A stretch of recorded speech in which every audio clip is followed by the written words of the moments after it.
கிறிஸ்து இயேசுக்குள் அன்பாய் அழைக்கப்பட்டு தெரிந்து கொள்ளப்பட்டிருக்கிறதான சகோதரன் சகோதரிகள் யாவருக்கும் நம்முடைய ஆண்டவராகிய இயேசு கிறிஸ்துவின் நாமத்தினாலே அன்பின் வாழ்த்துக்கள்.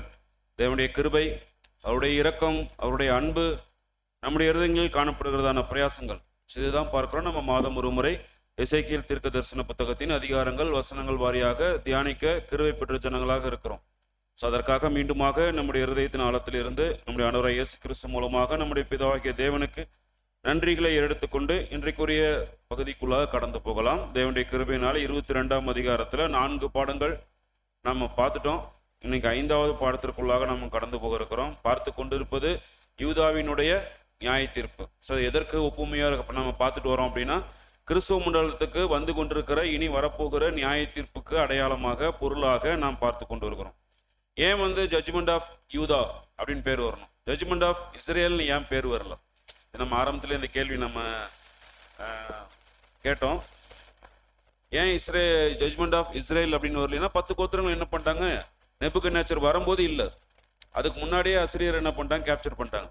ஸோ நெபுகத்நேச்சர் ஃபர்ஸ்ட் அட்டாக்ல வரும்போதே எருசலேமில் யார் தான் இருந்துட்டாங்கன்னா, இந்த 2 கோத்திர ஜனங்கள் இருந்ததுனால தான் அவர்களை குறித்ததான காரியங்கள் தான் என்ன பண்றாருன்னா, அந்த நெபுகத்நேச்சர் கொடுக்கக்கூடிய தீர்ப்பு தான் இங்கே ஜட்ஜ்மெண்ட்டாக நம்ம பார்த்துட்டு இருக்கோம். ஸோ அதனால ஜட்ஜ்மெண்ட் ஆஃப் யூதா அப்படிங்கிற பொருள் பார்க்குறோம். ஸோ இது நம்ம நிழல்ல சரித்திர புத்தகம், வேதாகமத்தில் சரித்திர புத்தகத்தில் நிழல்ல நடந்த விஷயங்கள் அப்படியே நம்ம பொருளில் இன்றைக்கு கிறிஸ்துவ மண்டலம் அங்கே அவர்கள் மத்தியில் நடந்து கொண்டிருக்கிறதான விஷயங்கள், அதனால் அவர்கள் பெறக்கூடிய நியாய தீர்ப்பு முக்கியத்துவங்கள் எல்லாமே என்ன பண்ணிட்டு இருக்கிறோன்னா, தீர்க்க தரிசனத்தின் அடிப்படையில் எசேக்கியேல் மூலமாக அந்த புத்தகத்திலிருந்து நாம் பார்த்து கொண்டு இருக்கிறோம்.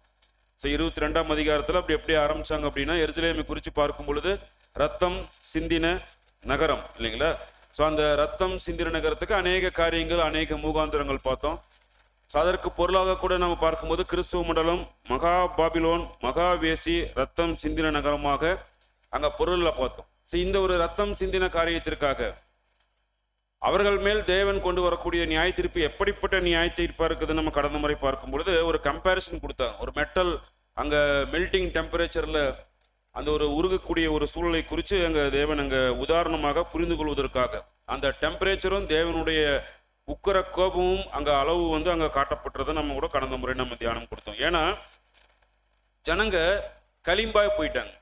ஸோ ஜனங்க களிம்பாக போகிறது அப்படின்றது, களிம்புனா இங்கே எதை குறிக்குது அப்படின்னா, அவர்களுடைய மனநிலைமை என்ன மனநிலைமையில் போயிட்டாங்க அப்படிங்கிறத அடையாளப்படுத்துறதா ஜனங்கள் அங்கே களிம்பாக போயிட்டாங்க. எப்படி போயிட்டாங்க? பிராஸ், டின்னு, அயன், லெட்டு இந்த மாதிரி. ஸோ தங்க மாதிரி இருந்தாங்க, படிப்படியாக வெள்ளியாக மாதிரி, வெள்ளிக்கு அடுத்து அப்படியே படிப்படியாக தரம், அப்படியே அவங்களுடைய தரம் குறைந்து போய் கொண்டே இருக்கிறது. அவர்களுடைய அந்த மனநிலைமையை குறித்து தேவன் சுட்டி காமிக்கிறாங்க. ஸோ அதனால தான் இந்த ஒரு நியாய தீர்ப்பு பார்க்கிறோம் சகோதரன் சோர்களே. ஆனால் ஆரம்பத்தில் இஸ்ரேல் ஜனங்கள் அப்படியாக இல்லை. தேவன் அவர்கள் மீது அன்பு கூறும் பொழுது அவர்களுடைய அந்த ராஜாக்கள், சாலமோன், தாவீது ராஜாக்கள் காலப்பகுதியெல்லாம் பார்க்கும் பொழுது அங்கே தேவன் அன்போடு பாசத்தோடு அவர்களை நடத்தி கொண்டு இருந்த அந்த ஒரு சூழல்ல தங்க மாதிரி இருந்தாங்க, பொன் மாதிரி தேவன் அவர்களை பார்த்தாங்க. உதாரணத்துக்கு கூட அந்த தானியல் கண்ட அந்த சிலை பார்க்குறோம் இல்லைங்களா, தங்கத்திலேருந்து என்ன ஆகுது, எப்படி படிப்படியாக அந்த மெட்டல்ஸ் குவாலிட்டி குறைஞ்சிக்கிட்டே வருகிறது. அதே போல் இஸ்ரேல் ஜனங்களுடைய மனநிலைமை அங்கே தங்க மாதிரி இருந்தவங்க, தங்கமான அரசாட்சியில் இருந்தவங்க, தங்கமான தேவனோடு உறவுல இருந்தவங்க, படிப்படியாக அவர்களுடைய அந்த ஒரு மனநிலைமை அங்கே அக்கிரமத்தின் காரணமாக, அருவருப்பின் காரணமாக அங்கே கடந்து போகிறத பார்க்குறோம். மீண்டுமாக இவர்கள் அந்த களிம்பு போன்ற மனநிலைமை கொண்ட இவர்கள் மீண்டுமாக தங்கமாக, கோல்டாக மாற வேண்டும் என்றால் தேவன் ஸ்டெப் எடுக்கிறாங்க. எல்லாத்தையும் ஒரே இடத்துல கூட்டுறார். சிதறி போன 2 கோத்திர ஜனங்கள், யூதா ஜனங்கள் எல்லோரையுமே அந்த எருசலேமில் அந்த ஃபர்னஸ்ல அங்கே பறந்து விரிந்திருந்த ஜனங்களை அங்கே கூட்டி சேர்க்கிறார். ஃபர்னஸ் அந்த ஒரு நியாய தீர்ப்பு அவர்கள் மேல் இறங்குவதற்காக அங்கே கூட்டி சேர்க்கிறத பார்க்கிறோம் சகோதரன் சகோதரர்களே. மெட்டல் உருகுகிறது போல அந்த தேவனுடைய கோபம் என்கிற எரிபொருள் எருசலேம் என்கிற ஃபர்னஸ் மீது ஊற்றப்படும் பொழுது அங்கே ஒரு நியாய தீர்ப்பு இறங்கி வருகிறத நாம் பார்க்கிறோம். ஸோ தேவன் அங்கே பார்க்கும்போது நம்ம கடந்த முறையை பார்த்தா, ஏன் தேவனே இந்த பித்தளை, இந்த ஒரு இரும்பு, இந்த டின், ஈயம் எல்லாம் ஒரே டெம்பரேச்சரில் ஏன் போடணும்? வெள்ளியின் டெம்பரேச்சருக்கு ஏன் கொடுக்கணும்? ஒவ்வொன்றுக்கும் தனித்தனி டெம்பரேச்சர் இருக்கு. ஸோ அதில் தனித்தனியாக உருக்கி அதை களிம்பு எடுக்கலாம் இல்லையா? எதற்கு ஒரே டெம்பரேச்சர் அப்படின்னு சொல்லும் பொழுது அங்கே நம்ம கடந்த முறையை பார்த்தோம் இல்லைங்களா? ஸோ திருந்த போகிற ஜனங்களுக்கு அங்கே நிழல்ல ஒரே டெம்பரேச்சர், தேர்ட் அட்டாக்ல முற்றிலுமான ஒரு சங்காரம். பொருளையும் பார்க்குறோம், ஒரே டெம்பரேச்சர் மகா உத்தர காலத்தில் எல்லா ஜனங்களும் என்ன பண்ணிடுவாங்க, அங்க வந்து மனம் திரும்பக்கூடிய, களிம்புகள் வெளியே வரக்கூடிய சூழல். ஸோ இஸ்ரேல் ஜனங்களுடைய மனநிலைமை, பாவங்கள் எல்லாமே அங்க வெள்ளியின் டெம்பரேச்சரை கொடுத்து என்ன பண்றாருன்னா, அந்த ஃபர்னஸ்குள்ள நேபுகாத்நேச்சருடைய தேர்ட் அட்டாக்ல எருசலேம் மீது இறங்கின பிறகு அவர்களுடைய மனநிலைமை, அந்த களிம்பு எல்லாத்தையுமே அங்க எடுக்கிறார். ஸோ ஃபர்னஸ் எதுக்கோ எந்த டெம்பரேச்சர்ல வைக்க போறாருன்னா, நிழல்லையும் வெள்ளியினுடைய டெம்பரேச்சர் தான், பொருள்லையும் வெள்ளியினுடைய டெம்பரேச்சர். வாசிக்கலாம் எசேக்கியேல் 22ஆம் அதிகாரம் 22வது வசனம். எசேக்கியேல் 22ஆம் அதிகாரம் 22ஆம் வசனம். குகைக்குள் வெள்ளி உருகுமா போல நீங்கள் அதற்குள் உருகுவீர்கள். அப்பொழுது கர்த்தராகிய நான் என் உக்கிரத்தை உங்கள் மேல் ஊற்றிவிட்டேன் என்று அறிந்து கொள்வீர்கள் என்றார். ஸோ இதுதான் பார்க்குறோம், அந்த ஒரு தேவனுடைய கோபம், அந்த உக்கிரகம் அங்கே வந்து ஒரு வெள்ளியின் டெம்பரேச்சருக்கு வந்து அங்கே தேவன் அங்கே ஃபர்னஸ்ல யூதாவுக்கு நேபுகாத்நேச்சர் மூலமாக 3வது அட்டாக்ல அந்த ஒரு நியாய தீர்ப்பு இறங்குனுச்சு. இது அப்படியே நம்ம பொருளில் பார்க்கும் பொழுது சகோதரன் சோர்களே, மகா பாபிலோனோடு கம்பேர் பண்ணும்போது ஆரம்ப காலத்தில் சபை, தேவனுடைய கிறிஸ்துவனுடைய சபை ஆரம்பிக்கப்பட்ட அப்போஸ்தலர் காலப்பகுதியில் அவங்க பார்த்துட்டோம், எல்லாருமே தங்களுடைய சொத்துக்களை எல்லாம் விற்று சபை கொண்டு வந்து எல்லாத்துக்கும் ஒரு சரி சமமான ஒரு மனநிலைமை, நல்லா ஒன்றாக சேர்ந்து ஊழியம் செய்ய ஆசைப்பட்டு அந்த ஒரு பொன் மாதிரி ஒரு தேவன் எதிர்பார்க்கிற அன்போடு பாசத்தோடு தேவனோடு நெருங்கி அந்த ஊழியங்கள் எல்லாமே மிக அற்புதமாக தேவனுடைய பார்வையில அங்க பொண்ணு மாதிரி இருந்ததை பார்க்கிறோம். படிப்படியாக கொஞ்சம் கொஞ்சமாக குவாலிட்டி குறைஞ்சு நியாய தீர்ப்பு, ஜட்ஜ்மெண்ட், ஃபர்னஸ்குள்ள அந்த ஒரு சூழல் இறுதி கட்டத்தில் அவர்கள் சேர்க்கும் பொழுது அவருடைய டோட்டலா என்ன ஆகுதுன்னா 3வது அட்டாக் அங்க முடியுது. ஆண்டவர் இயேசு கிறிஸ்துவினுடைய 2ஆம் வருகையினுடைய 3வது ஸ்டேஜ் டோட்டலா என்ன ஆயிராங்க, கம்ப்ளீட் ஆயிருங்கிறத பார்க்கிறோம். ஒருவேளை சத்தியம் குறைகிறதுனால மங்க ஆரம்பிச்சிட்டாங்களா, இல்ல சத்தியம் அதிகரிக்கிறதுனால மங்க ஆரம்பிச்சிட்டாங்களா அப்படின்னு கேட்டுட்டோம்னா, நம்ம 7ஆம் தூதன் அவருடைய காலத்துல சொல்றாரு, சத்தியம் மங்க ஆரம்பிச்சிருச்சுங்கிறார். 1874 2ஆம் வருகை சம்பவித்து முதலான அந்த பெருவெள்ள திரட்சல் போன்ற வந்த சத்தியங்கள் 1914 பிரதர் அங்க அவருடைய ரைட்டிங்ஸ் எழுதுறாரு, சத்தியம் மங்க தொடங்கிருச்சு அப்படிங்கிறார். அப்படின்னு என்ன புரிஞ்சுக்கலாம், சத்தியம் மங்க தொடங்கிருச்சு, சத்தியம் இல்லையா அப்படின்னா அப்படி இல்லை, எல்லாமே இருக்கு. தேடுகிறவர்களுடைய எண்ணிக்கை என்ன ஆயிடுச்சு, குறைஞ்சிருச்சு. தேடுதல் அதிகமாக இருந்தது, பெருவெள்ள திரைச்சல் போல சத்தியங்களும் வந்தது, அநேகர் வேகமாக வந்தாங்க. இப்ப சாப்பாடு டேபிள்ல தான் இருக்கு, எந்திரிச்சு போய் எடுத்து சாப்பிட்றதுக்கு சோம்பேறித்தனம், எந்திரிச்சு போய் எடுக்கிறது இல்லை, யாராவது எடுத்து கொடுத்தா சாப்பிட்டுக்கலாம், இல்லைன்னா பட்னியாவே இருக்கலாம் என்கிற ஜனங்களுடைய மனநிலைமை மாறிடுச்சு. ஆக அதே போலதான் பார்க்கிறோம் சகோதரன் சோர்களே, படிப்படியாக அப்போஸ்தலர் காலத்துல இருந்து சத்தியங்கள் கொஞ்சம் கொஞ்சமாக பெருகி கொண்டுதான் வருகிறதே தவிர ஜனங்களுடைய மனநிலைமை படிப்படியாக தரம் குறைந்து தங்கத்தில் இருந்து படிப்படியாக கிறிஸ்தவ ஜனங்களுக்கு அந்த ஒரு சூழல் பார்க்கிறோம். ஆண்டவர் இயேசு கிறிஸ்துவின் 2வது வருகையினுடைய 3வது ஸ்டேஜ் வந்து நிற்கும் பொழுது, அந்த ஒரு மகா உபத்திரவ காலத்துல வெள்ளியின் டெம்பரேச்சருக்கு அங்க மகா உபத்திரவ காலம் கடந்து போகும் பொழுது அங்க அவர்களுடைய அந்த ஒரு அழுக்கு, அவருடைய அந்த ஒரு எல்லா அருவருப்புகள் எல்லாமே தேவன் களிம்ப வெளியே எடுத்துட்டு சுத்தமான ஒரு சத்தியத்தை டேஸ்ட் பண்ணக்கூடிய ஒரு மனநிலைமையை கொடுத்து உயிர் தெழுப்புறார். ஸோ அதற்கு தான் பார்க்குறோம் அந்த ஒரு மகா உபத்திரவ காலம் பார்க்கிறோம் சகோதரன் சகோதரர்களே. எல்லா கிறிஸ்துவ பிரிவுகளும் பிரிந்திருக்கிற எல்லாத்தையுமே தேவன் கூட்ட போறார், ஒரே ஃபர்னஸ்குள்ள கூட்ட போறார். நிழல்ல எப்படி பிரிந்து போன யூத ஜனங்கள் எல்லாத்தையுமே நேபுகாத்நேச்சர் 3வது அட்டாக் வருவதற்கு முன்பதாக எப்படி கூட்டி சேர்த்தாரோ, அதே போல பொருள்ல மகா உபத்திரவ காலத்துல பிரிந்திருக்கக்கூடிய இந்தியாவில் மட்டும் 60,000 சபை பிரிவுகள் சொல்றாங்க, கிறிஸ்துவ மண்டலத்துக்குள்ள இருக்கக்கூடிய சபை பிரிவுகள். இவர்கள் எல்லோரும் ஒரே கட்டாக, கலைகள் எல்லாம் ஒரே கட்டாக கட்டப்பட்டு இறுதியில் அந்த எரிக்கக்கூடிய ஒரு சூழல், ஒரே சூழல்ல அந்த ஃபர்னஸ்குள்ள வருவதற்காக கூட்டி சேர்க்கப்படக்கூடிய ஒரு சூழல் பார்க்கிறோம் இல்லைங்களா. 5 மெட்டல்ஸ் உள்ள போகிறது.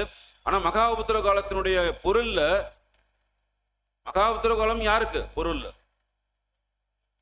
மகா உபத்திரவ காலத்துடைய பிரதான நோக்கமே திரள் கூட்டத்துக்கு தான் இல்லைங்களா. ஸோ அவர்கள் தான் பார்க்குறோம் தங்கத்திலிருந்து என்ன பண்ணிட்டாங்க, கொஞ்சம் வெள்ளியா கொஞ்சம் தரம் குறைஞ்சிட்டாங்க.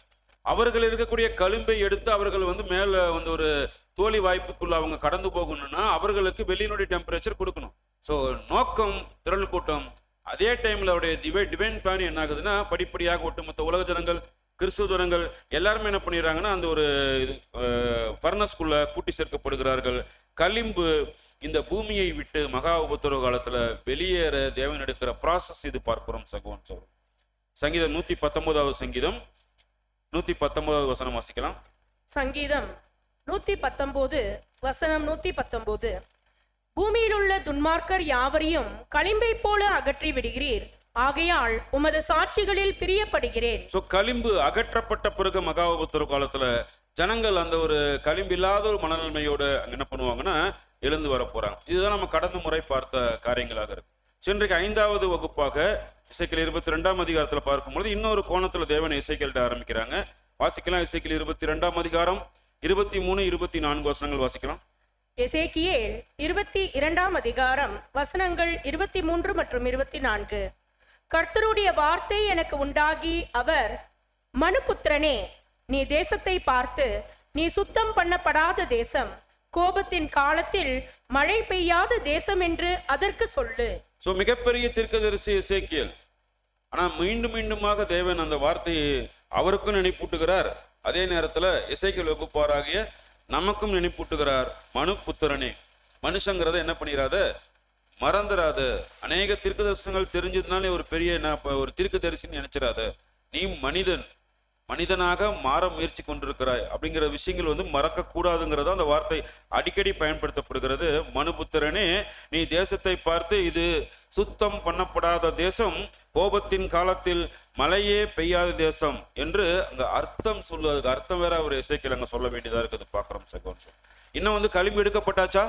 எருசலேம்ல இருக்க ஜனங்களுடைய களிம்பு எடுக்கப்பட்டாச்சானா? எடுக்கப்படலை. இந்த ஒரு காலப்பகுதியில தீர்க்கதரிசனம் பார்த்து கொண்டிருக்கிற காலப்பகுதியில எசேக்கியேல்ட்ட பாபிலோன்ல கேபார் நதி என்று இருக்கக்கூடிய எசேக்கியேல்ட்ட தேவன் பேசிட்டு இருக்காங்க.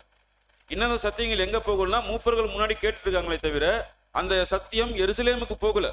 எருசலேமுக்கு இவர்கள் மூப்பர்கள் கடந்து போய் அங்க சொன்னா அதுல சில பேர் என்ன பண்றதுக்கு, அதை கேட்கறதுக்கு, உணர்வதற்கான வாய்ப்பு அங்க கொடுக்கப்படும்.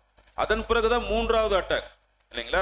அங்க பார்க்கும் பொழுது அதனாலதான் என்ன சொல்றாருன்னா, அந்த சுத்தம் தேவனுடைய வார்த்தைகள் கடந்து போகாததுனால சுத்தம் பண்ணப்படாத தேசமாக அங்க அங்க தேவன் சுட்டி காமிக்கிறத பார்க்கிறோம். சோ கழுவுனா அழுக்கு போயிடும். கழுவுறதுக்கு தண்ணி வேணும் இல்லைங்களா? தண்ணீர்னா பழைய ஏற்பாட்டுல எதை குறிக்குதுங்க? தண்ணீர்கள் அப்படின்னா ஜனங்கள், பழைய ஏற்பாட்டுக்கால இஸ்ரேல் ஜனங்கள் வச்சுக்கலாம். தண்ணீர்னா பழைய ஏற்பாட்டை அந்த ஒரு காலப்பகுதிக்கு குறிக்கும் போது அது ஒரு நியாயப்பிரமாணம், சத்தியம், தேவனுடைய சத்தியம் தான் தண்ணீர். ஆக இங்க கழுவணும், மழை பெய்யணும். மழை பெய்தாதான் அவர்கள் என்ன பண்ண முடியும், அங்க கழுவ முடியும், சுத்தமாகும்.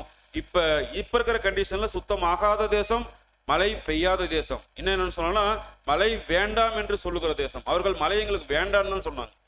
ஸோ மழை பெய்யுதுங்கிறத விட சரியா புரிந்து கொள்கிறது எப்படின்னா, மழை எங்களுக்கு வேண்டாம் என்ற ஒரு சூழலில் தான் அவர்கள் இருந்துட்டாங்க. ஆக என்ன கழுவப்பட வேண்டும், என்ன அங்க இருக்கக்கூடிய களிம்பு எடுக்கப்பட வேண்டும் அப்படின்னா பார்க்கும் பொழுது அவர்கள் மத்தியில் இருக்கிறதான கீழ்ப்படியாமை, தேவனுக்கு கீழ்ப்படியாமைங்கிற ஒரு விஷயம், அங்க விக்கிரக ஆராதனை வெறுக்கக்கூடிய ஒரு விஷயம், இவைகள் எல்லாமே அங்க வரணும். ஸோ இவைகள் எல்லாம் அங்க சுத்தம் பண்ணப்படணும்னா எசேக்கியேல் கேட்டுக்கொண்டிருக்கிற தீர்க்க தரிசனங்கள் எருசலேமுக்கு கடந்து போகணும். எருசலேமுக்கு கடந்து போய் அவர்கள் மீது மழையாக பொழிந்தால் மாத்திரமே அவர்கள் மனம் திரும்ப ஒரு கழுவ ஒரு வாய்ப்பாக அங்க தேவன் அங்க சொல்றதை பார்க்கிறோம் சகோதரர். ஸோ இப்போ நமக்கு ஒரு கேள்வி, என்ன கேள்வி அப்படின்னா, எசேக்கியேல் சொல்லக்கூடிய தீர்க்கதரிசனம் மூலமா தான் அவர்கள் கழுவப்பட்டார்களா? கழுவப்படுறதுக்கு வாய்ப்பு தேவன் கொடுத்தாரா? இதுக்கு முன்னாடி எந்த தீர்க்கதரிசியுமே கழுவுவதற்கான சூழல் எருசலேமுக்குள்ள போகலையா?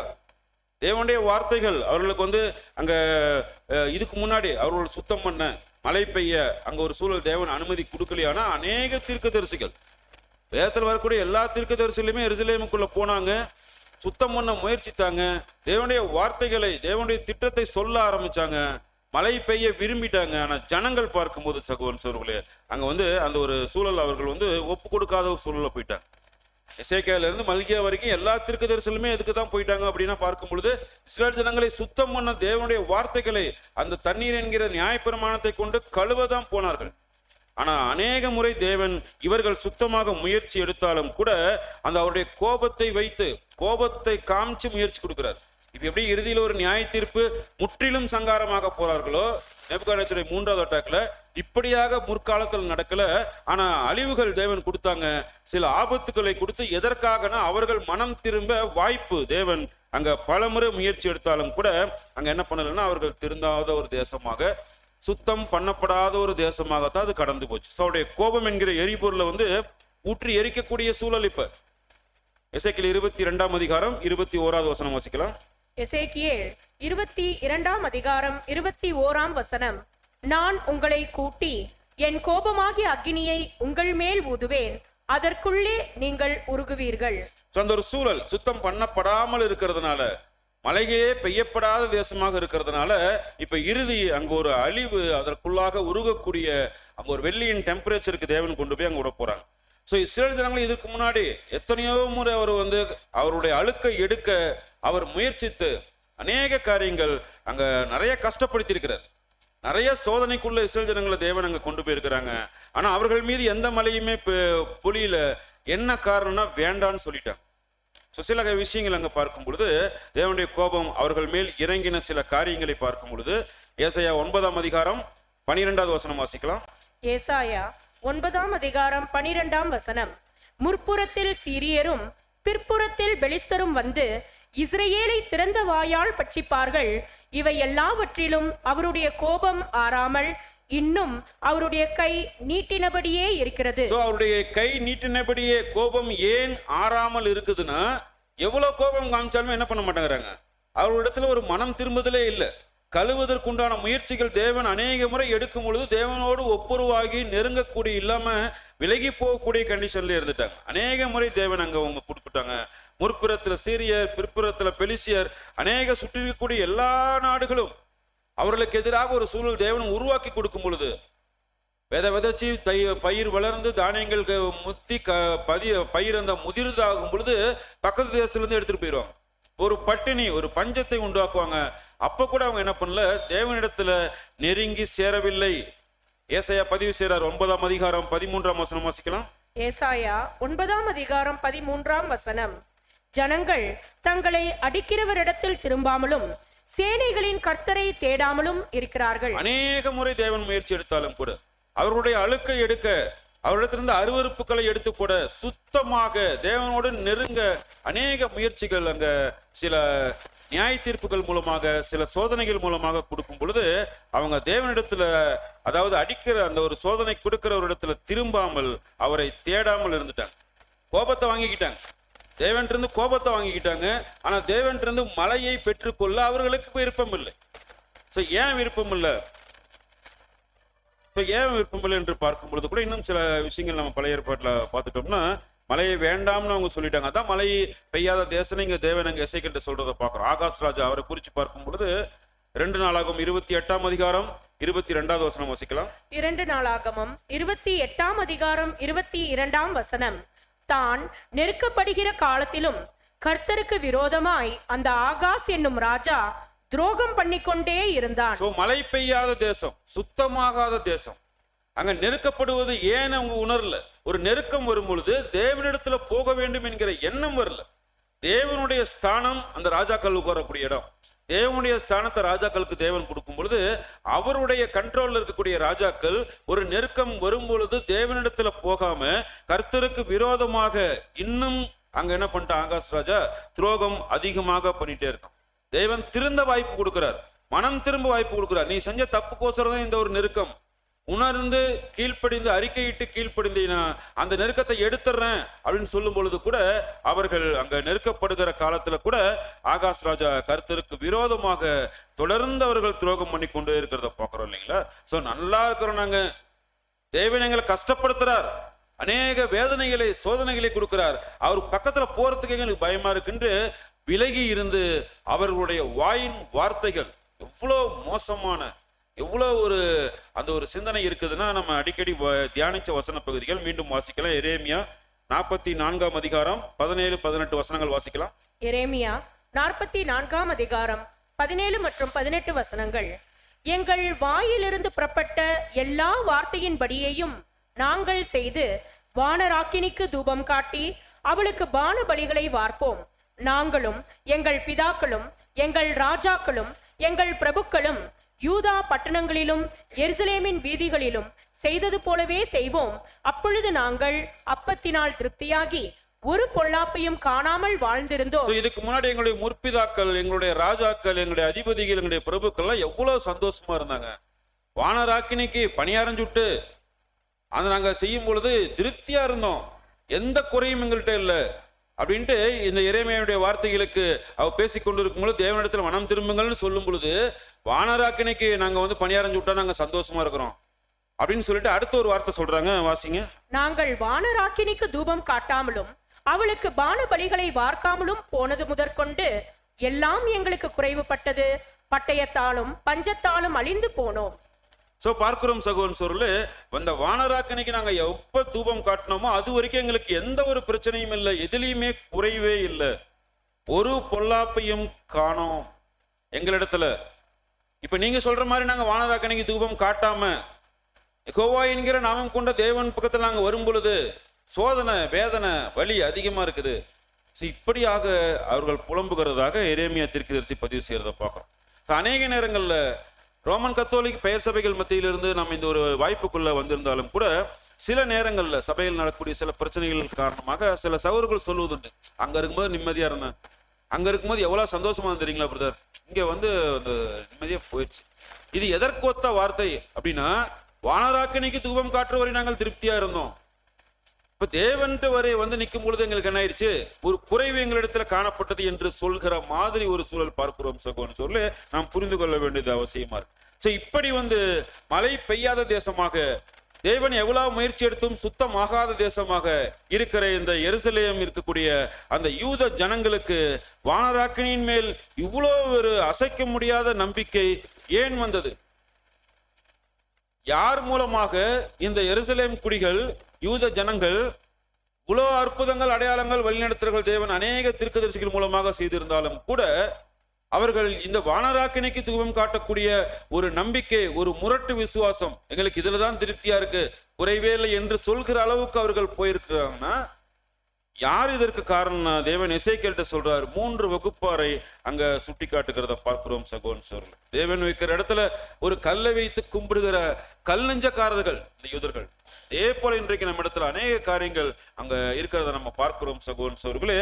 தேவன் கொடுக்கிற ஆசீர்வாதங்களை பார்த்தாங்க, வழிநடத்துதல பார்த்தாங்க, உணர்ந்தாங்க, ஆனா நம்பிக்கை இல்லாம போயிடுச்சு. ஏன் நம்பிக்கை? அவர்களிடத்துல தேவன் மேல் இருக்கிற நம்பிக்கையை உடைக்க, வானராக்கினியின் மேல் அசைக்க முடியாத நம்பிக்கை வர காரணம் 3 வகுப்பார தேவன் குறிப்பிடுறாங்க. முதல் வகுப்பார் அங்க பார்க்கும் பொழுது எசேக்கியேல் 22ஆம் அதிகாரம் 25வது வசனம் வாசிக்கலாம். எசேக்கியேல் 22ஆம் அதிகாரம் 25ஆம் வசனம். அதிலுள்ள தீர்க்கதரிசிகள் அதன் நடுவில் கட்டுப்பாடு பண்ணுகிறார்கள். கெர்ச்சிக்கிற சிங்கம் இரை கவுகிறது போல ஆத்துமாக்களை அவர்கள் பட்சிக்கிறார்கள். திரவியத்தையும் விலையுயர்ந்த பொருள்களையும் வாங்கிக் கொள்ளுகிறார்கள்.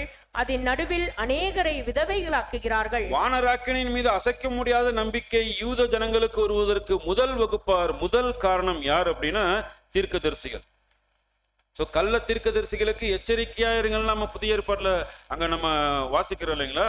அதே போல பார்க்கிறோம் சகோதரன் சொல்ல, யூத ஜனங்களை கட்டுப்பாடு பண்ணினார்கள். அதாவது அவர்கள் மத்தியில தேவனுடைய தீர்க்கதரிசிகள் யாராவது எந்திரிச்சு தீர்க்கதரிசனம் பேசிட்டாங்கன்னா அந்த தீர்க்கதரிசியை பிடிச்சி ஜெயில போட்டுருவாங்க. அவர் பேசுறது ஜனங்கள்கிட்ட போகாது. இவர்களும் தேவனுடைய செய்தியை சொல்ல மாட்டாங்க.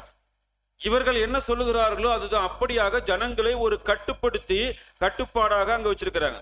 அங்க ஒரு உண்மையான தீர்க்கதரிசிகளை பேச விடாமல், இது ஒரு போலியான எசனியா, பெலத்தியா போன்ற அவர்கள் மத்தியில் 3வது அட்டாக் காலப்பகுதியில் காணப்பட்ட கள்ள தீர்க்கதரிசிகள் எரேமியாலாம் பிடிச்சி என்ன பண்ணிட்டாங்க, ஜெயில போட்டாங்க. அங்கதான் இருந்தார்.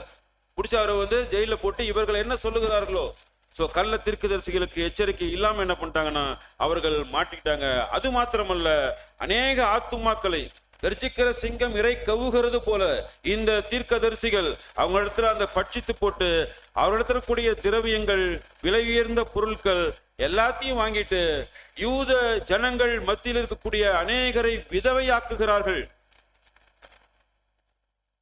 இது அப்படியே திருவள்ளுவத்தில் வாசிக்கலாம். எசேக்கியேல் 22ஆம் அதிகாரம் 25வது வசனம். எசேக்கியேல் 22ஆம் அதிகாரம் 25ஆம் வசனம் திருவிவிலியம். அவளின் போலி இறைவாக்கினர் சதித்திட்டம் தீட்டி இரையை கிழிக்கும் கர்ஜிக்கின்ற சிங்கம் போல் மக்களை விழுங்குகிறார்கள். அவர்கள் விலையுயர்ந்த கருவூலத்தையும் பொருள்களையும் எடுத்து செல்கின்றனர்.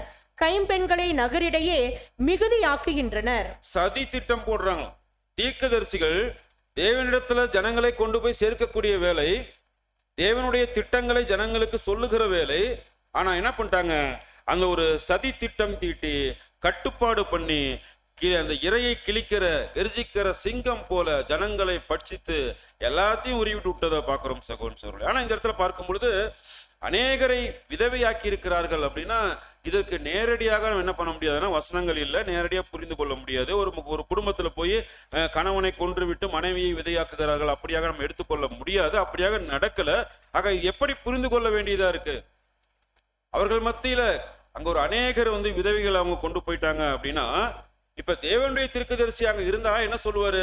பெலிஸ்தியர் நெருக்க வராங்க, முற்புறத்தில் சீரியரும் பிற்புறத்தில் பெலிஸ்தியரும் நெருக்கும் பொழுது தேவனுடைய தீர்க்கதரிசி என்ன சொல்லுவாங்கன்னா, தேவனிடத்துல போய் மனம் திரும்புங்கள், ரட்டித்து சாம்பல்ல உட்காருங்க, தேவன் ஒருவேளை சித்தமா இருந்தா அவங்களை திருப்பி விட்டுருவாரு அப்படின்னு தேவனுடைய தீர்க்கதரிசி சொல்லி இருப்பாங்க. சோ போர் நடந்திருக்காது. ஜனங்கள் அதை காது கொடுத்து செவி கொடுத்து ஃபாலோ பண்ணும் பொழுது போர் வந்திருக்காது, தேவன் துரத்தி விட்டுருப்பாரு. அங்க அந்த ஆண் மகன் யாருமே போர்ல என்ன பண்ணிருக்க மாட்டாங்க, செத்திருக்க மாட்டாங்க, விதவை ஆயிருக்க மாட்டாங்க. ஆனா இந்த எசனியா பெலத்தியா போன்ற கள்ளத்தீர்க்கதரிசிகள் போலாம், நமக்கு தான் ஜெயம் என்று தேவனுடைய வார்த்தை கீழ்ப்படியாமல் இவர்களாக சென்று அநேக அங்க இராணுவ என்ன அங்க இறந்தது நிமித்தமாக எருசலேமில் அநேகர் விதவையானார்கள். யாரால? தீர்க்கதரிசிகளால. தேவனு கீழ்ப்படியாத கள்ள தீர்க்கதரிசியின் வாயின் மூலமாக அங்க சம்பவிக்காத கூடாத ஒரு விஷயங்கள் நடந்து தேவனுடைய வார்த்தையை தடுத்து ஒவ்வொரு ஆணும் போருக்கு போகும் பொழுது மரிக்கிற தருவாயில் அவர்களுடைய குடும்பத்தில் அங்க பார்க்கும்போது விதவைக்கு காரணமாகி விட்டார்கள். சோ இவர்கள் தீர்க்கதரிசிகளை, இப்படிப்பட்ட தீர்க்கதரிசிகளை குறித்து அங்க எரேமியா பதிவு செய்யும் பொழுது எரேமியா 5ஆம் அதிகாரம் 13ஆம் வசனம் வாசிக்கலாம்.